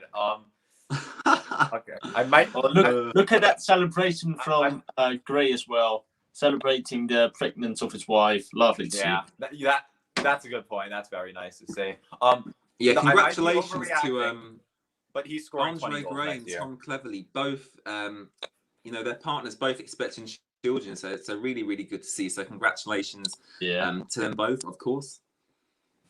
Young Hornets coming on. Of course. Okay, now I think as the topic is there, what's your whole opinion on the Andre Gray situation? Because here's obviously he's been underperforming this season, and he's now, I'll assume he's gotten an expected goal from this game, so he probably has about an expected goal statistic of 10 and has only scored 5, so he's underperformed tremendously this season. Last year it was 2 goals with like 2.1 expected goals, but never didn't have many chances to truly make impacts on matches. And then the year before, it's kind of sad I have this all memorized. The year before he had 7 Premier League goals on 5 expected goals, so he overperformed that season. So what are your whole thoughts on that situation? How he's in the past he's been an overperformer on expected goals. The past couple seasons he hasn't. So I guess what's your whole thoughts on him next season? Whether there's any point, maybe one last. I mean, chance? I'll take that. I'll take that first, Brendan. So for me, so he's going into the last year of his contract, isn't he, Adam, as well? Mm-hmm. I believe so. Don't hold me to that, but that we believe so, unless it's been agreed behind the scenes without the fans knowing. But for me, I would say that if we don't bring in anyone else in that position, I would be happy for Andre Gray to start some football matches for us next season. Not necessarily every week. That's not what I'm suggesting. But I think that there's certain games, especially where there's a lot of space in behind, that would suit him. And he has performed in the Premier League before. He's performed in the Premier League at Burnley. He's performed in the Premier League at Watford, in the role of super sub. I remember, what was that? The 18-19? It was 18-19 season. He was successive home matches. Yeah, he was absolutely fantastic. He scored the winner. Running in behind, that's his main attribute. Now, whether he can do that against top opposition, like Everton, Chelsea, Manchester City, Manchester United, I don't think he will. But I do think that with the chances he's made for himself this season, he's been so unlucky not to really score more than he has. I mean, 5 goals this season. He's had quite a controversial season off the pitch anyway, which obviously hasn't helped. But in answer to your question, Adam, yes, I would like to see Andre Gray stay next season, and I would like to see him start some matches as well. But it all depends on also our recruitment as well, because if we are to sell Andre Gray, this is the last time we can get some money for him, if his contract is going to be run down. It's all up to what Watford do, really. But yeah, I would definitely like to see him stay. I think I've seen enough from him in recent weeks for me to want him to stay. Brendan, what about you? Mm-hmm. Totally agree with you, James. Just totally agree. Just start him sometimes. Give him that last year on his contract at Watford. Let's see what happens. Probably we will let him go after that one, transfer free. That's my opinion at the moment. And I saw some goals updates in the scoring sheets at the Championship. Okay. I don't know if you guys want to know it. Barnsley, Norwich City became 2 against 2. We see a goal at the Wycombe game. Wycombe became 3-0 up in front against Middlesbrough. Wow. 9 more. I'll tell you what, Wycombe, unbelievable. Yeah, nothing but credit for them. It's Derby County making 2-1, just making 2-1 against Sheffield. QPR winning against Luton, just 2-1 up. What that means to the table, nothing yet at the moment.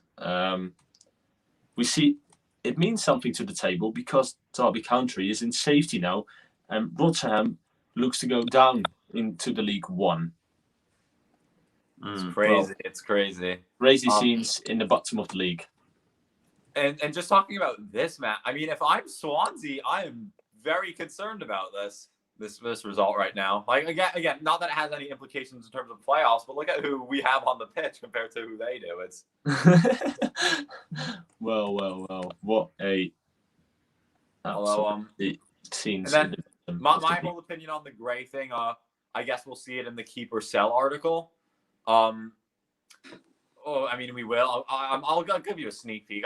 It's not like it's exclusive or pay to view or anything, but I agree. It's one of the things, and I want to see a bit more. Hopefully, the club's done their research with the whole expected goal statistic. But like historically, Andre Gray has been an overperformer, and he's just underperformed this season. So it's one of the things. Like he averages an expected goal like at a super impressive rate this season. It's hopefully the club's doing all their research on that, because I think that is a valuable statistic that we're going to see used more over the years. And he's an overperformer. And as of late, I mean, the second half of the season, since he's like actually been phased out of the starting lineup, he's not done bad. He scored against Birmingham, scored twice against Wycombe, scored today. I mean, if you look at 4 goals in his past, like however many minutes, it's actually not a bad output, all things considered. Again, he should have been doing much better this season, but over time, do we think it's going to average out?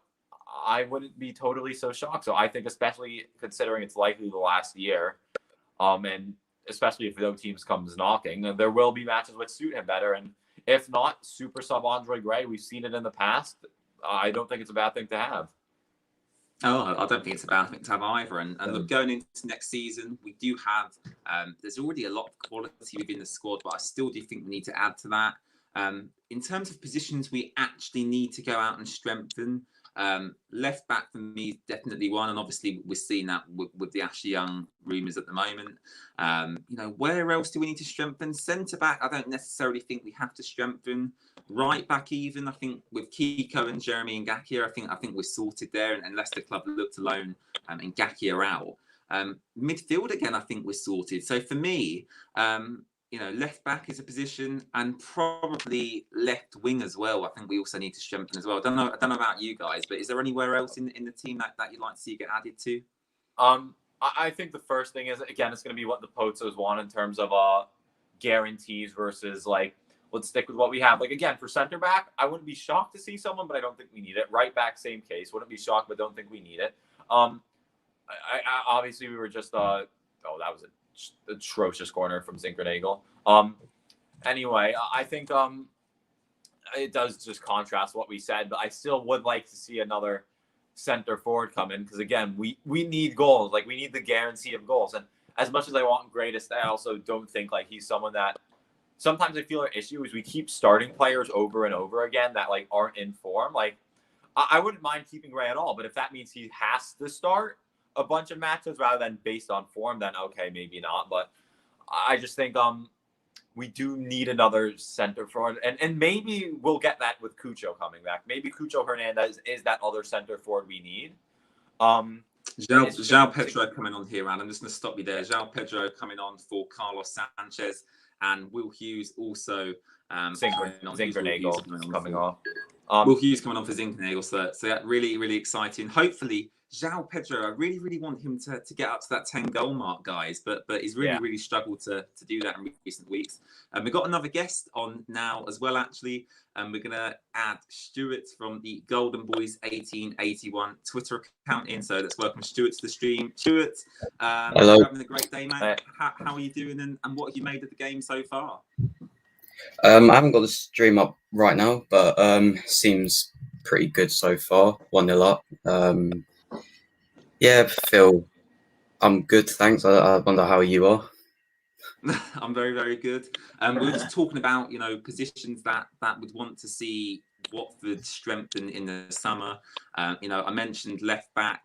Left wing was another position I mentioned. Is there anywhere else in the team that you think that we should add to? And I know the striking position is quite a controversial one. Is Deeney really good enough to be around the squad anymore? So what kind of positions and what kind of players would you be looking to add if you was running the recruitment department at Watford, if you will? I mean, personally, because I had this conversation with some of my family relatives a couple of weeks back now, and I think goalkeeper is one of them, because I can't really see Foster being here for too long. And I mean, Bachmann isn't really I can't see him doing as well as he's doing this season in the Premier League. Another position is probably right back, is what we have Ngakia, Femenya, and I mean, personally, there's no way we're going to be able to put Cathcart at right back in the Premier League, pace-wise, much better at centre-back, personally. So I think we need to find a new right back. I think if we do get Ashley Young, that's a huge boost in our defence with experience in the Premier League playing for Villa and United. I think get Queener back. I think it was just a stupid thing to do, get him out on loan. Oh God, yeah, it was. What a stupid decision to send them. I just got the notification on my phone, and I was thinking our transfer department bit must have been messed up at the time. But I think possibly get a new striker, because I can't really see Cucho and Pedro up front together, because experience in the Premier League, and they're just too young to start together. And I don't think Deeney or Gray's too good enough to be playing in the Premier League week in, week out. Do you kind of agree with what Stuart was saying there, Brendan? Obviously there is a lot of positions we need to strengthen in there. Do you kind of agree that goalkeeper maybe is the position that we should look at, or do you not really agree with what Stuart said there, Brendan? Well, goalkeeper is always something to look at, but I think Bachmann can make his point next season in the Premier League.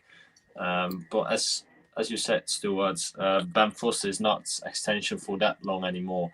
So you need to have a good man behind Bachmann, or a man that can compare with Bachmann for that first spot in the team. I'm actually agree with to get one more keeper in the team.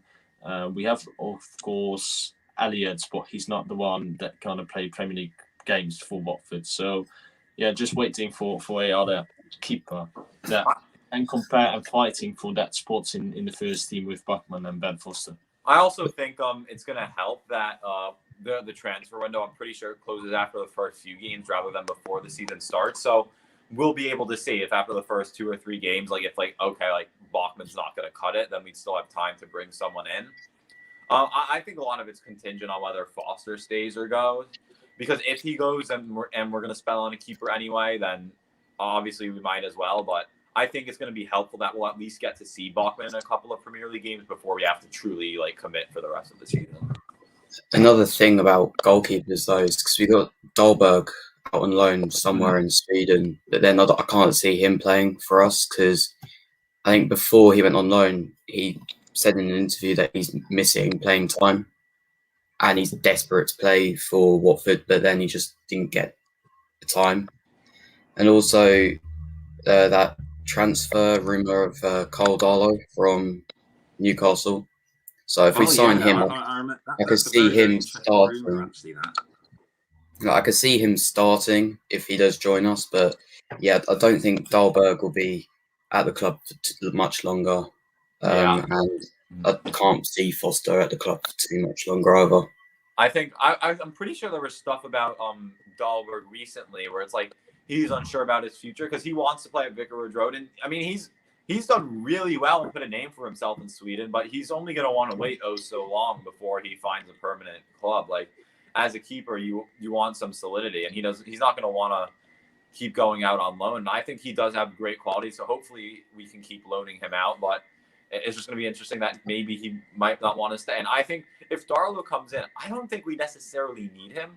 But if he does come in, if we spend £6 million on a keeper, we're not spending £6 million on a backup keeper. That would make no sense. So, I mean, if a keeper comes in, it would likely be for them to start. I don't think we need it. But again, with the Premier League, it's just like how much risks are you willing to take? How much money are you willing to spend? And how much are you going to be like, okay, we'll take this gamble?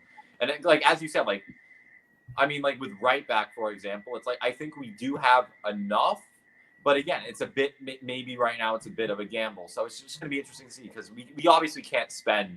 Obviously, we're in the Premier League, so we could spend more, but it's not like the money is endless because we also don't want to be left in a position where if we do go down next season, then we're absolutely screwed and have to lose everyone. So it's just going to be interesting to see the balance that's gone for as Troy Deeney comes on for Andre Gray here.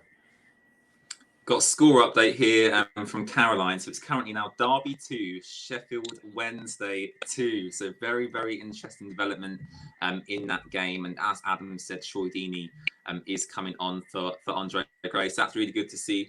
Stuart, I know you've got to shoot off in a minute, so I'm going to ask you one final question. And that question is going to be about Troy Deeney. Obviously, he's just coming onto the pitch now in place of Andre Gray for the last 20 minutes. It looks like that he's got one more year left at Watford, judging by what he's been saying in the media. How big of a part should Troy be playing next season? Should it be starting games? Should it be coming off the bench? Or should he just be in and around the squad, as that leader, as that leading figure in the squad? How much of a part should Troy be playing next season, do you think, Stuart? I think I love Deeney as much as any other Watford fan does. Like I have his football boots from like 4 seasons back or something. But I mean, nice. Yeah, it's somewhere in the drawers back behind me or something. But I mean, he's been a huge figure for the club and in Hertfordshire in general, really. But I think he's one of those players, along with Foster, along with, I mean, Young, if he does join, has Premier League experience. Okay, he's probably had only 5 years, but Foster's had at United and West Brom. But I think he's going to be helpful for developing youth players, similar to what Foster's wanting to do with like Adam Parks and people from the academy. But I think Deeney's doing well. I think there's some posts on Instagram about him dropping by on the under-23s, under-18s match as well. So it's kind of good that they're getting the recognition from the Watford skipper, and it's kind of helping him. It's kind of helping the younger players try and boost up towards the squad. But if he does play next season, I could see it only being him on the subs bench. I can't see him starting again like week in, week out. But I think he's becoming more injury prone as well. We saw it towards the end of, we saw it last season. Yeah. He got injured against Everton, and then he's got injured again this season a couple of times. And I think he's just getting injury prone, and it's not going to be good for him in the Premier League. And I think he is a great player for the club, but I can't see him again, similar to Foster, playing for too much longer for us. Well, fantastic thoughts from you there, Stuart. Really do appreciate you coming on. Make sure to go check out Stuart's Instagram account as well, at GoldenBoys1881. Some fantastic content on there as well. So make sure you go and check that out. If I remember, I'll leave the link in the description to this video as well. So thank you very much for coming on, Stuart. Really appreciate it. And hopefully we'll see you on the channel next season as well. So have a great rest of your day, and hopefully you can get the win. Hopefully you can get the win. Yeah. Come on, you on. Come on, you ones. Thank you very much, Stuart. Appreciate that. I gotta say though, I think you're right. Lazar's been playing very well today. Sema's also been doing really well. Putting across almost finds Deeney. But yeah, I think just the main thing to take away from it's just the whole center forward situation. If we could have a strike force of Pedro, Cucho, Gray, Deeney, and hopeful and like a new signing, that would be great. But then you also have to think that's 5 strikers. Is everyone going to want to stay for that? So, like again, I wouldn't. Apparently, Wickham are now winning 4-0. Wow, what a team! What a team! Unbelievable. I cut off for 2 minutes, James. I cut off for 2 minutes. That's absolutely fine, Brendan. See you back in a minute, mate. James. Okay, never mind. I was just going to make a joke. No, I mean, it's Go the on, center Adam. forward What you can say, situation. Hopefully, like the 4 will like stay, and then we'll get someone else. Like I still think we should probably bring someone else in. It's just I guess the club has to see about Kucha whether or not he's like enough like a new signing, which I think in a sense he will be. But again, it's just the balance that we're going to see. It's going to be so exciting. Is what balance between risks and guarantees, if you will they want to? So it's going to be so exciting and so interesting, and I'm gonna have plenty of content. So these are well, your content has slowed down a little bit lately, probably because we were building up to that such momentous moment of promotion, and you kind of hit that crescendo, don't you? And then I've kind of noticed on Twitter, especially this week, everyone's a little bit more quiet. But yeah, hopefully, Adam, you'll be releasing loads of new content on your website and on your social medias, of course, over the summer. So I'm really looking forward to reading that. As I said earlier. Yeah, as I said, there'll be plenty. Find all the links to Adam's website and his socials in the description down below this video. So make sure you go and check that out. Check it out right now if you want, or we can check it out after the stream as well. I'm just going to do a little sub check as well because I was hoping to hit 425 subscribers today. So let's have a quick check what we're on currently. We're currently on 424, so we're 1 subscriber away. So if you haven't already and you're new to the stream, please subscribe. It will mean a lot to me. And hopefully we can hit that 425 subscriber mark by the end of today's stream. Swansea have another substitution here. I saw someone earlier saying that they're basically taking off their most threatening players, Swansea. So it looks like they're obviously, saving them for the playoffs, which obviously is the most, important games for them. Zisco not looking as dapper as usual today. He's not wearing a lovely suit. But Zisco is still a very good looking guy, so he's definitely not lost that. Brendan's back as well. Let's get you added back in, Brendan. And James, I have a question for you. It's I don't know if you heard our responses during halftime, but who would you want the first match next season to be against? So I would like Chelsea, just because I do have a little bit of a soft spot for Chelsea from when I was really, really young. But actually looking at it logically, like who would benefit, what team would benefit Watford the most if we played them in the first? Close shot from Swansea. Yeah, very close there. Who would I want in the first match?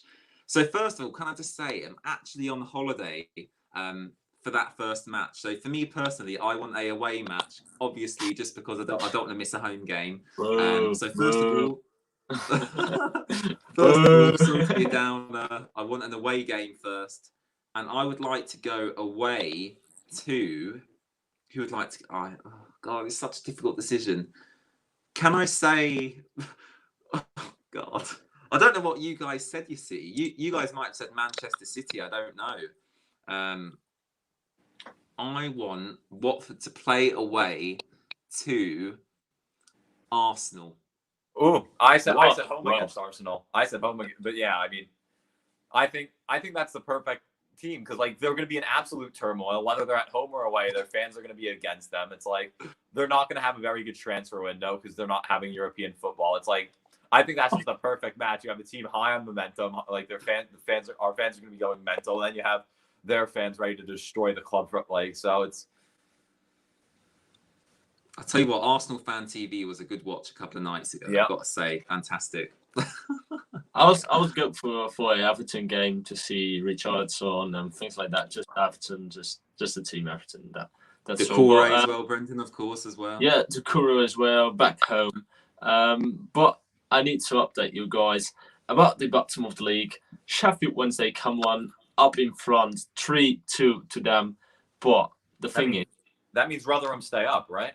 Rotherham still stay up, but if they still lose against Cardiff, because everything can happen in that last minutes there, they are going down. But we need to figure out what there's going to happen. Wickham still 3-0 up in front against Middlesbrough. What a team! It's just too late for them, but they did very well.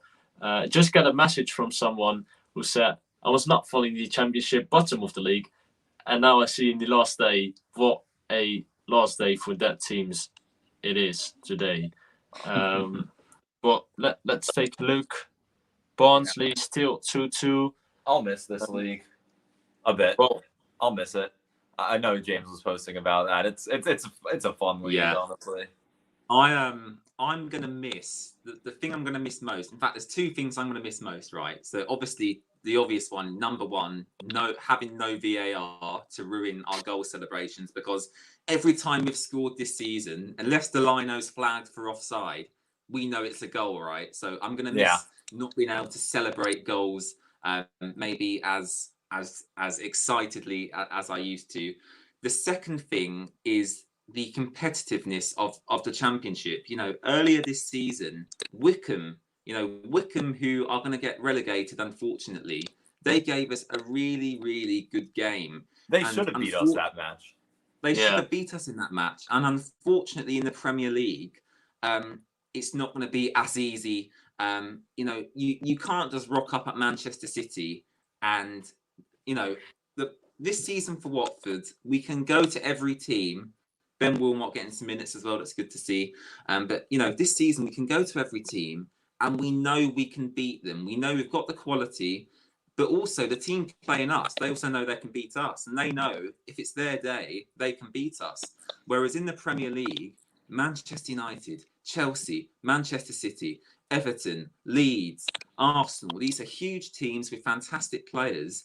It's really so difficult to get results against these teams. So for me, I'm going to miss the competitiveness and the competitive nature of the Championship, where anyone can beat anyone. That is something else I'm going to miss.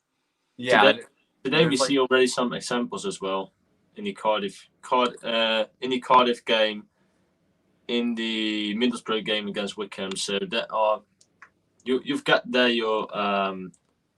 your point, James, already. Yeah, and also it's like in the Premier League, it's like obviously, as with any league for any sport, anything can happen on any given day. But like, there's never any match in the Championship where we're walking into like.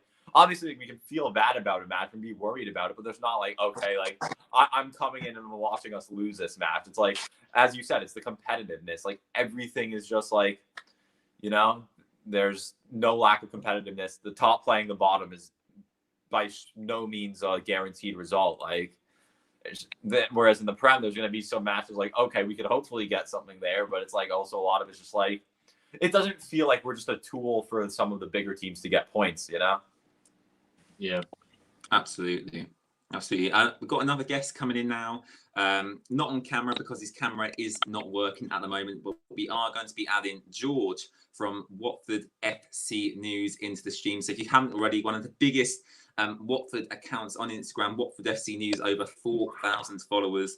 Make sure to give him a follow, of course. But hold on, Watford on the attack here. Let's have a look at what's going on here with Lazar. And Pedro into Lazar. Lazar across the box. Oh, what a shot by Ashraf Lazar. That was unbelievable. Yeah, Lazar's been ridiculous today. Yes. But we will get George added now. I know George hasn't been able to watch the game today, but yeah, it'd be good to get his opinions on the season so far. So George, if you can hear me, how are you doing today, mate? And what have you made of this season? Obviously, Watford promoted back to the Premier League. Fantastic season. What's been your highlight of the season, George? I think it have to be the change in manager. It was needed. It was needed a lot. So yeah, that's all I can say. So really, you've gone with actually the sacking of Vladimir Ivic and Zisco coming in as your highlight of the season. Yeah, 100%. I didn't like the way Ivic had his style, the flow. It just didn't work, and you can tell in the players it wasn't working at all. Yeah, I do agree with that. And actually, I think that, I mean, we've not actually, I mean, it's good you mentioned Ivic, actually, George, because, you know, me, Adam and Brendan have been talking all stream about our highlights this season. And we actually haven't mentioned Vladimir Ivic. And you have to remember, I mean, Ivic was here until, I mean, when did Ivic actually get sacked, George? Was it? It was just before Boxing Day, wasn't it? I think it was just before Christmas. Yeah. Yeah. So it's just after, I think it was the day after Huddersfield. Yes, Ivic was here quite in terms of managers at Watford. He was here quite a while. He did contribute to the season. He did win us games. Obviously, he didn't make us play the way we wanted the team to play, but he did win us games. He didn't necessarily do that badly. I mean, when he was sacked, George, he was sacked when Watford were in a playoff position. So I don't think Ivic necessarily deserved to be sacked. I think for the way he played football, he deserves to be sacked. But yeah, I totally agree that the change to bring Xisco in, definitely should be a highlight of everybody's season. George, we mentioned that Troy Deeney is also, he's been on the pitch for about 10 minutes now. Looks like he's going to be staying next season as well, George. Is he someone you'd like to see featuring, a lot more in the squad next season, or should he only really be playing a bit part, in the team next season? Wait, has Cardiff just equalised? I would like to see him because he's more of a target man for how he plays for the Premier League. Like, we've seen it work. I think before COVID, back in the Premier League, it was working under Pearson. And if we aren't going to get a striker, which hopefully we should be able to, I think we're going to have to stick with someone like Troy up top because he knows the league. He can play in that league. So maybe, and plus, like he said in an interview, I can't remember who it was with, he said he's been playing with an injury for years. So like maybe without that injury, he could possibly be himself again. So it's a tricky one, that. I absolutely agree. I think Brendan wants to give us a score update here. Brendan, Guys. Who is it? Is a goal Guys, that's the goal of the season. Hey, goal. What was it? No, that's not the goal of the season, Adam. That's not the goal of the season. No, that's Pedro for me against Derby. What a goal. What a goal. Sky, where are you? Sky, Come on. Oh my God. Isaac's success. What's he doing? I know. Scoring, What James. just happened? Oh my God. Oh, what an absolutely banger. What a goal with his What a right banging foot. goal by Isaac's success. Tell me. So Isaac's success running down the right wing, basically hits it on the half volley into the top left-hand corner. Unbelievable. Love that. That's one. It's not the Love strike that. of the season, but it's a strike of the season for sure. Yeah.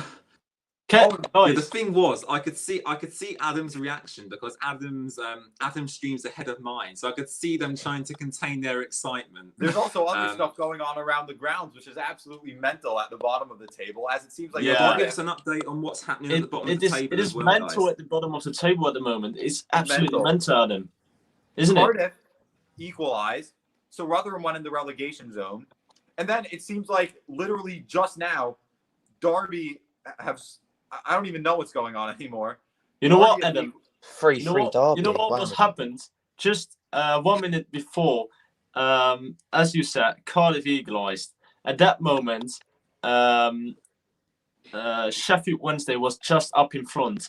And then 1 minute after that equaliser from Cardiff City, what means that Sheffield stay up, Derby make their goal, and it is 3-3 there. So what that means at the moment is Derby staying up, Wickham, Rotherham, and Sheffield going down at the moment. So yeah, Rotherham have a couple minutes tops to have something turn around. It seems like so now it seems like it's Derby against Sheffield Wednesday. That has about 10 minutes left.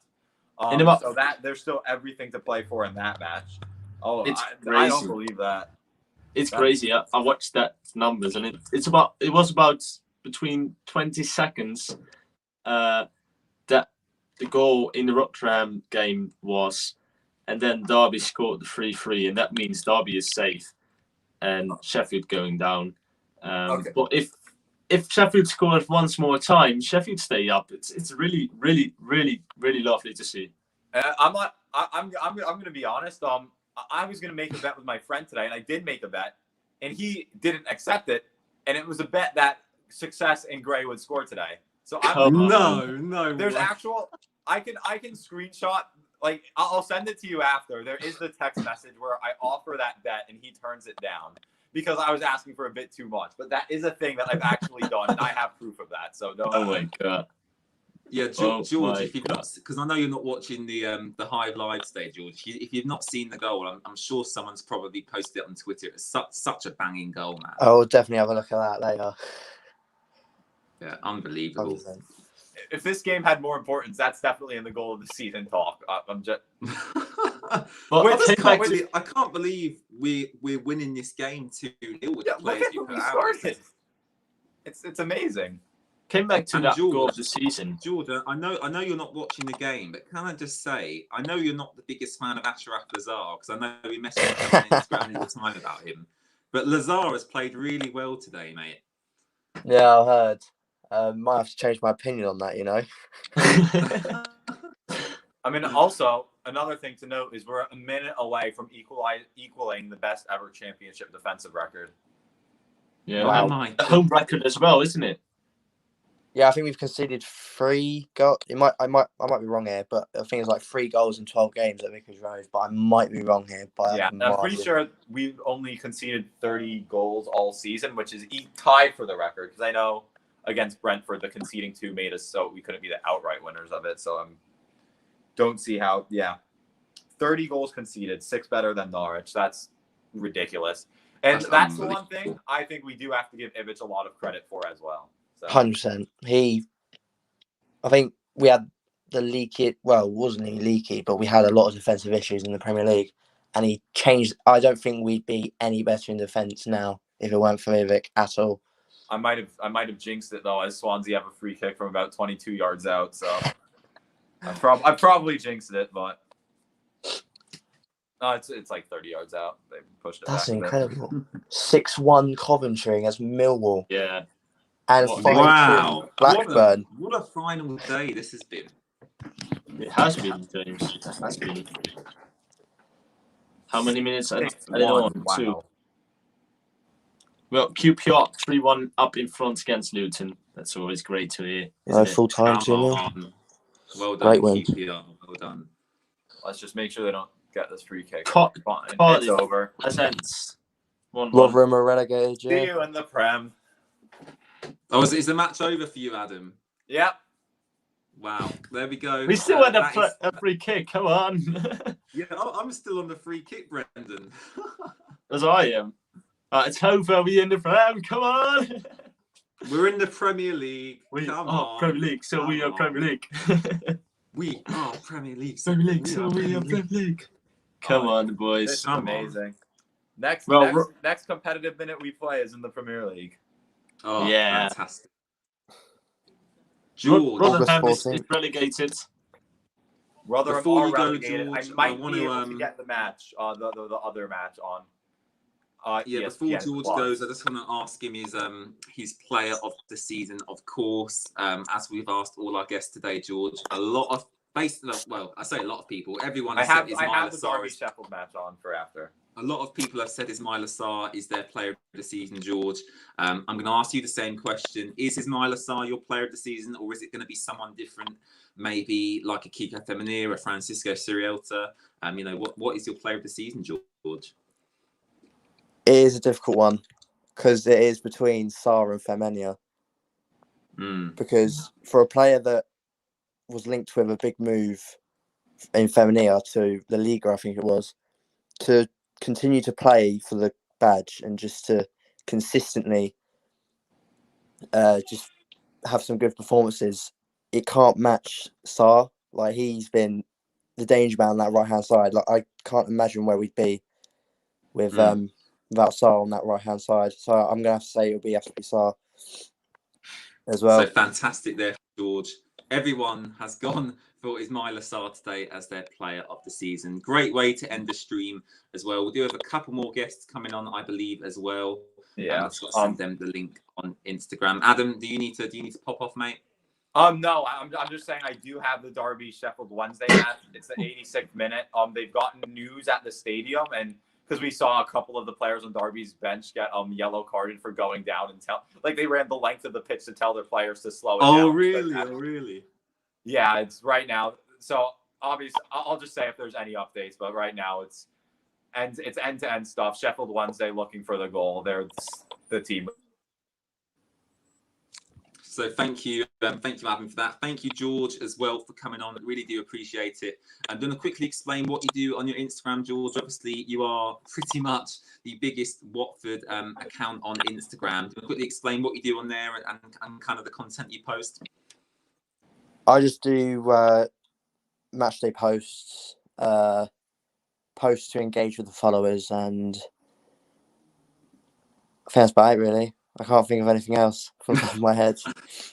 No worries. Everyone go give George a follow.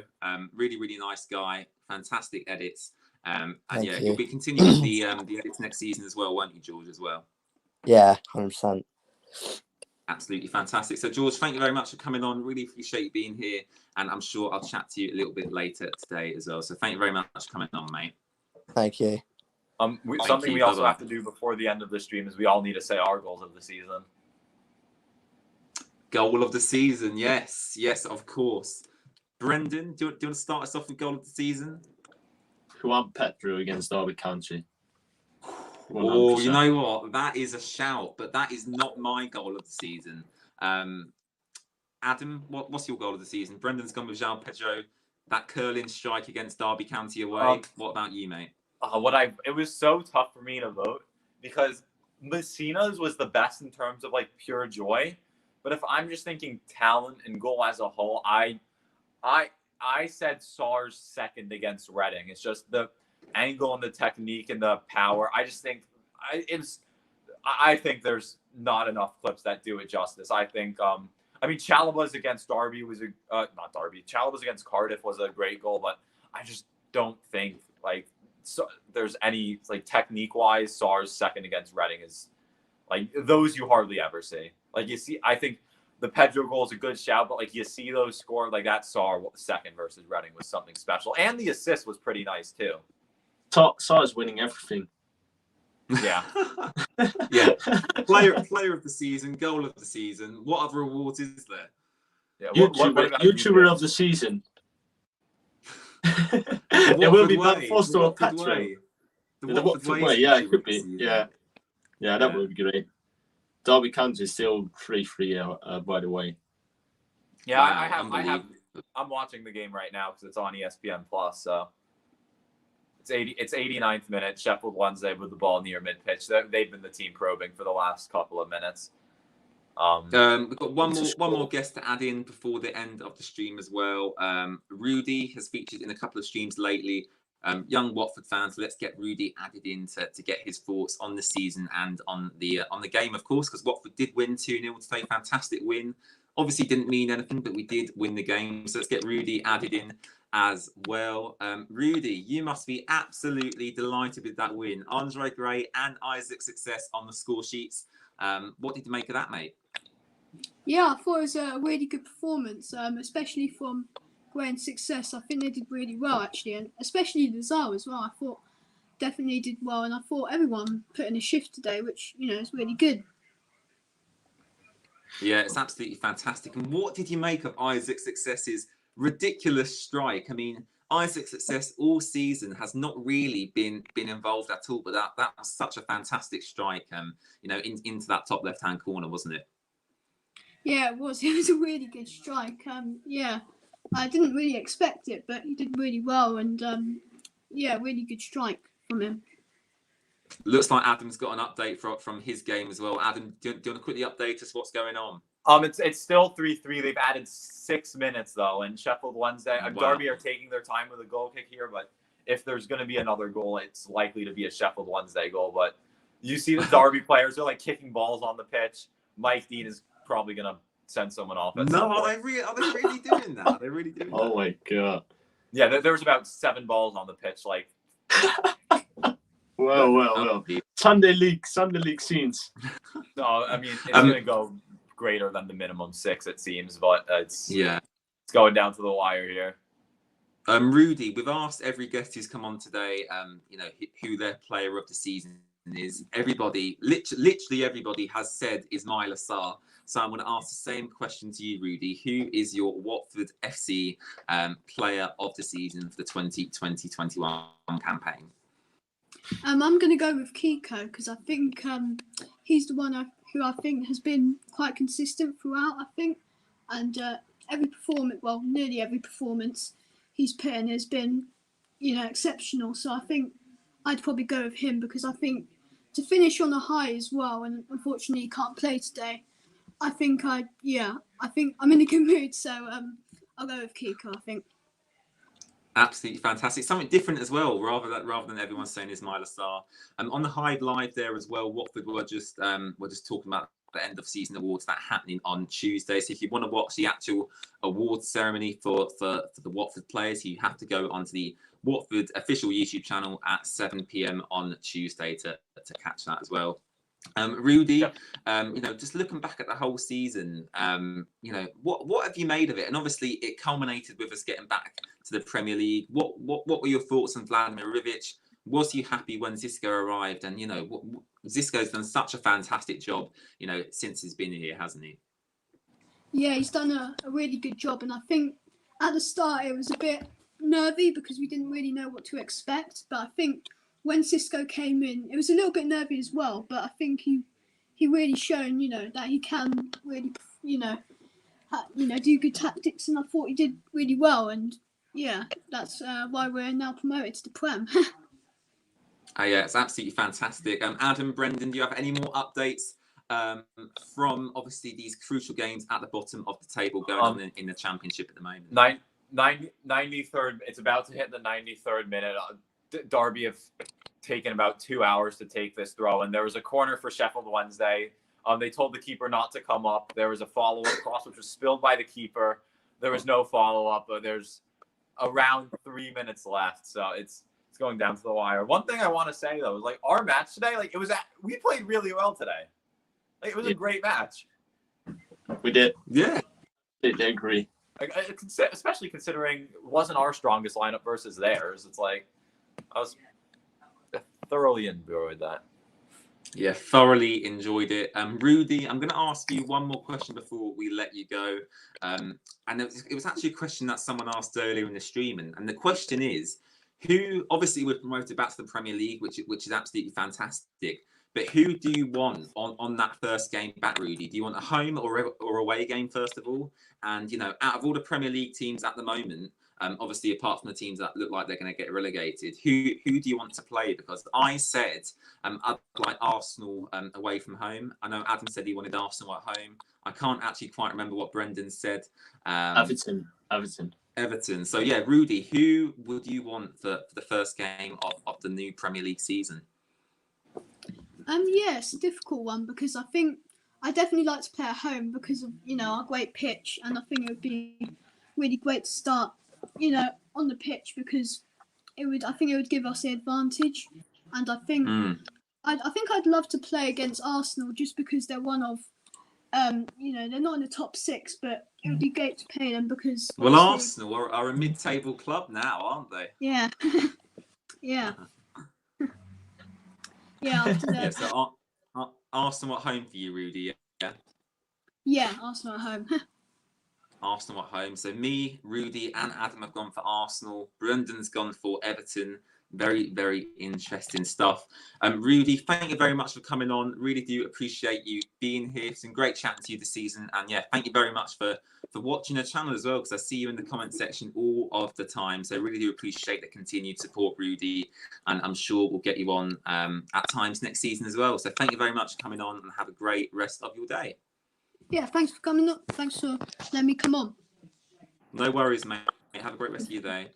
Not long left to go in the Derby game now as well. Brendan and Adam keeping an eye on that. What is going on, guys? There was a corner with about a minute left. The keeper came up. It was a dangerous cross. But then Derby went on the counter with the keeper out of the goal.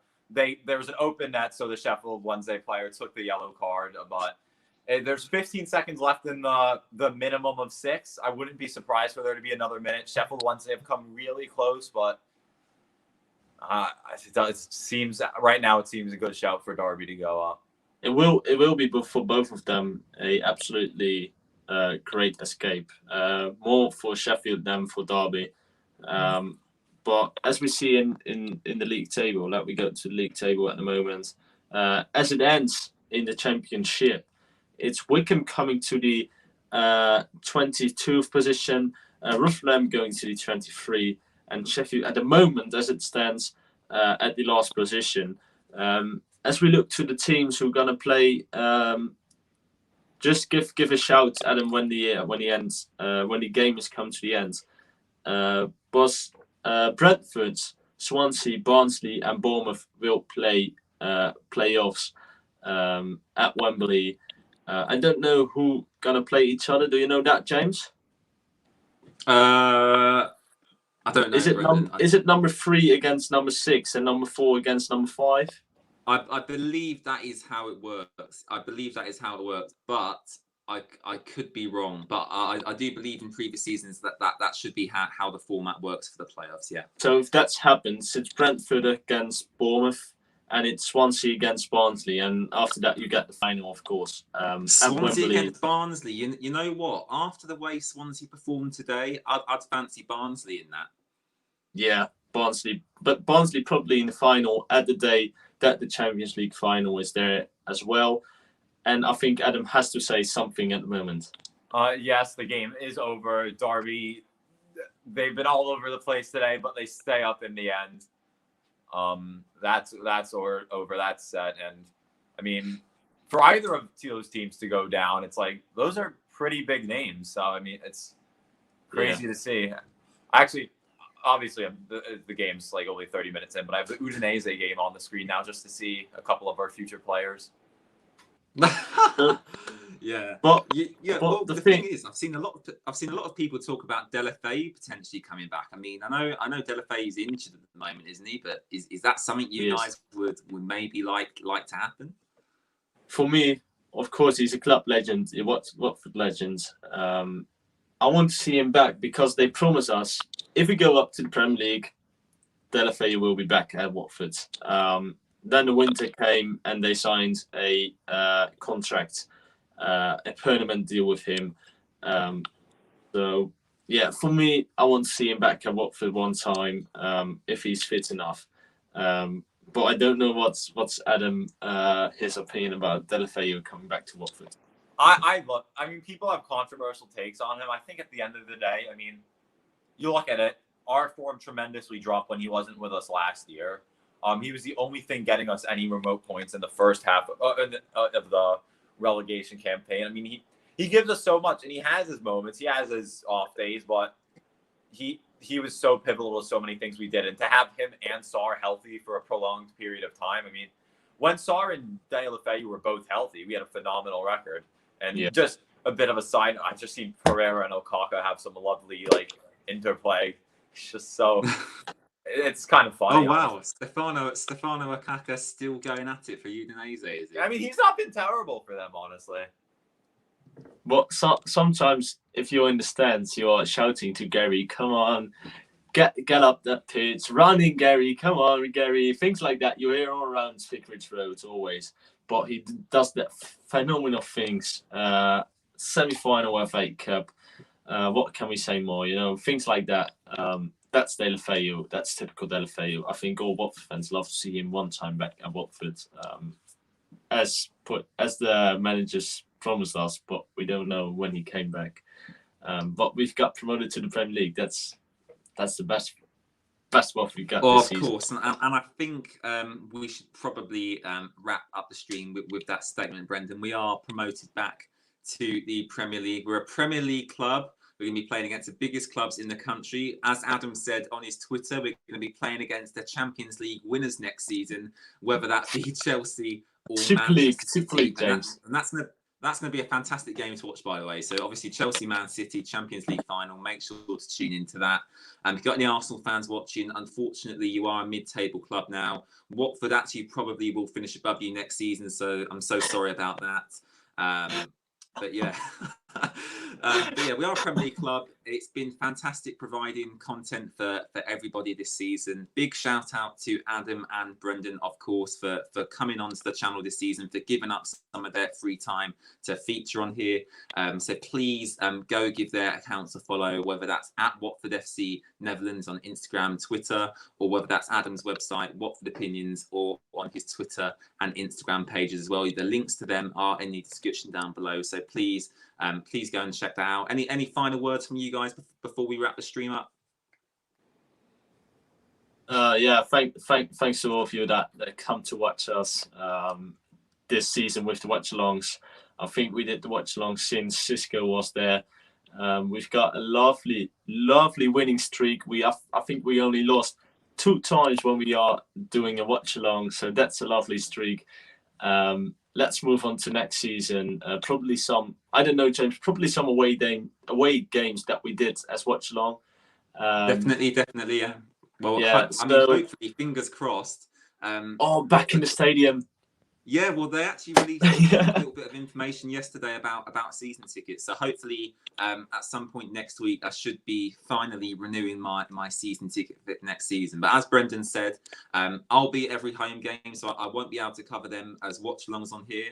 But for away games that I can't go to, of course, I will be here watching the games with you guys as well. So that'd be really, really fun.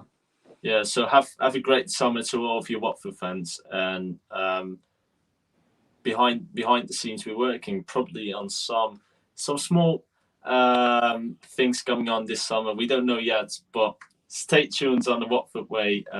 Get a follow to Watford Opinions on Instagram, Twitter, and all your socials, and just make sure you're going to this hashtag and follow us as well on Instagram and Twitter. Give some self-promotion, sorry guys.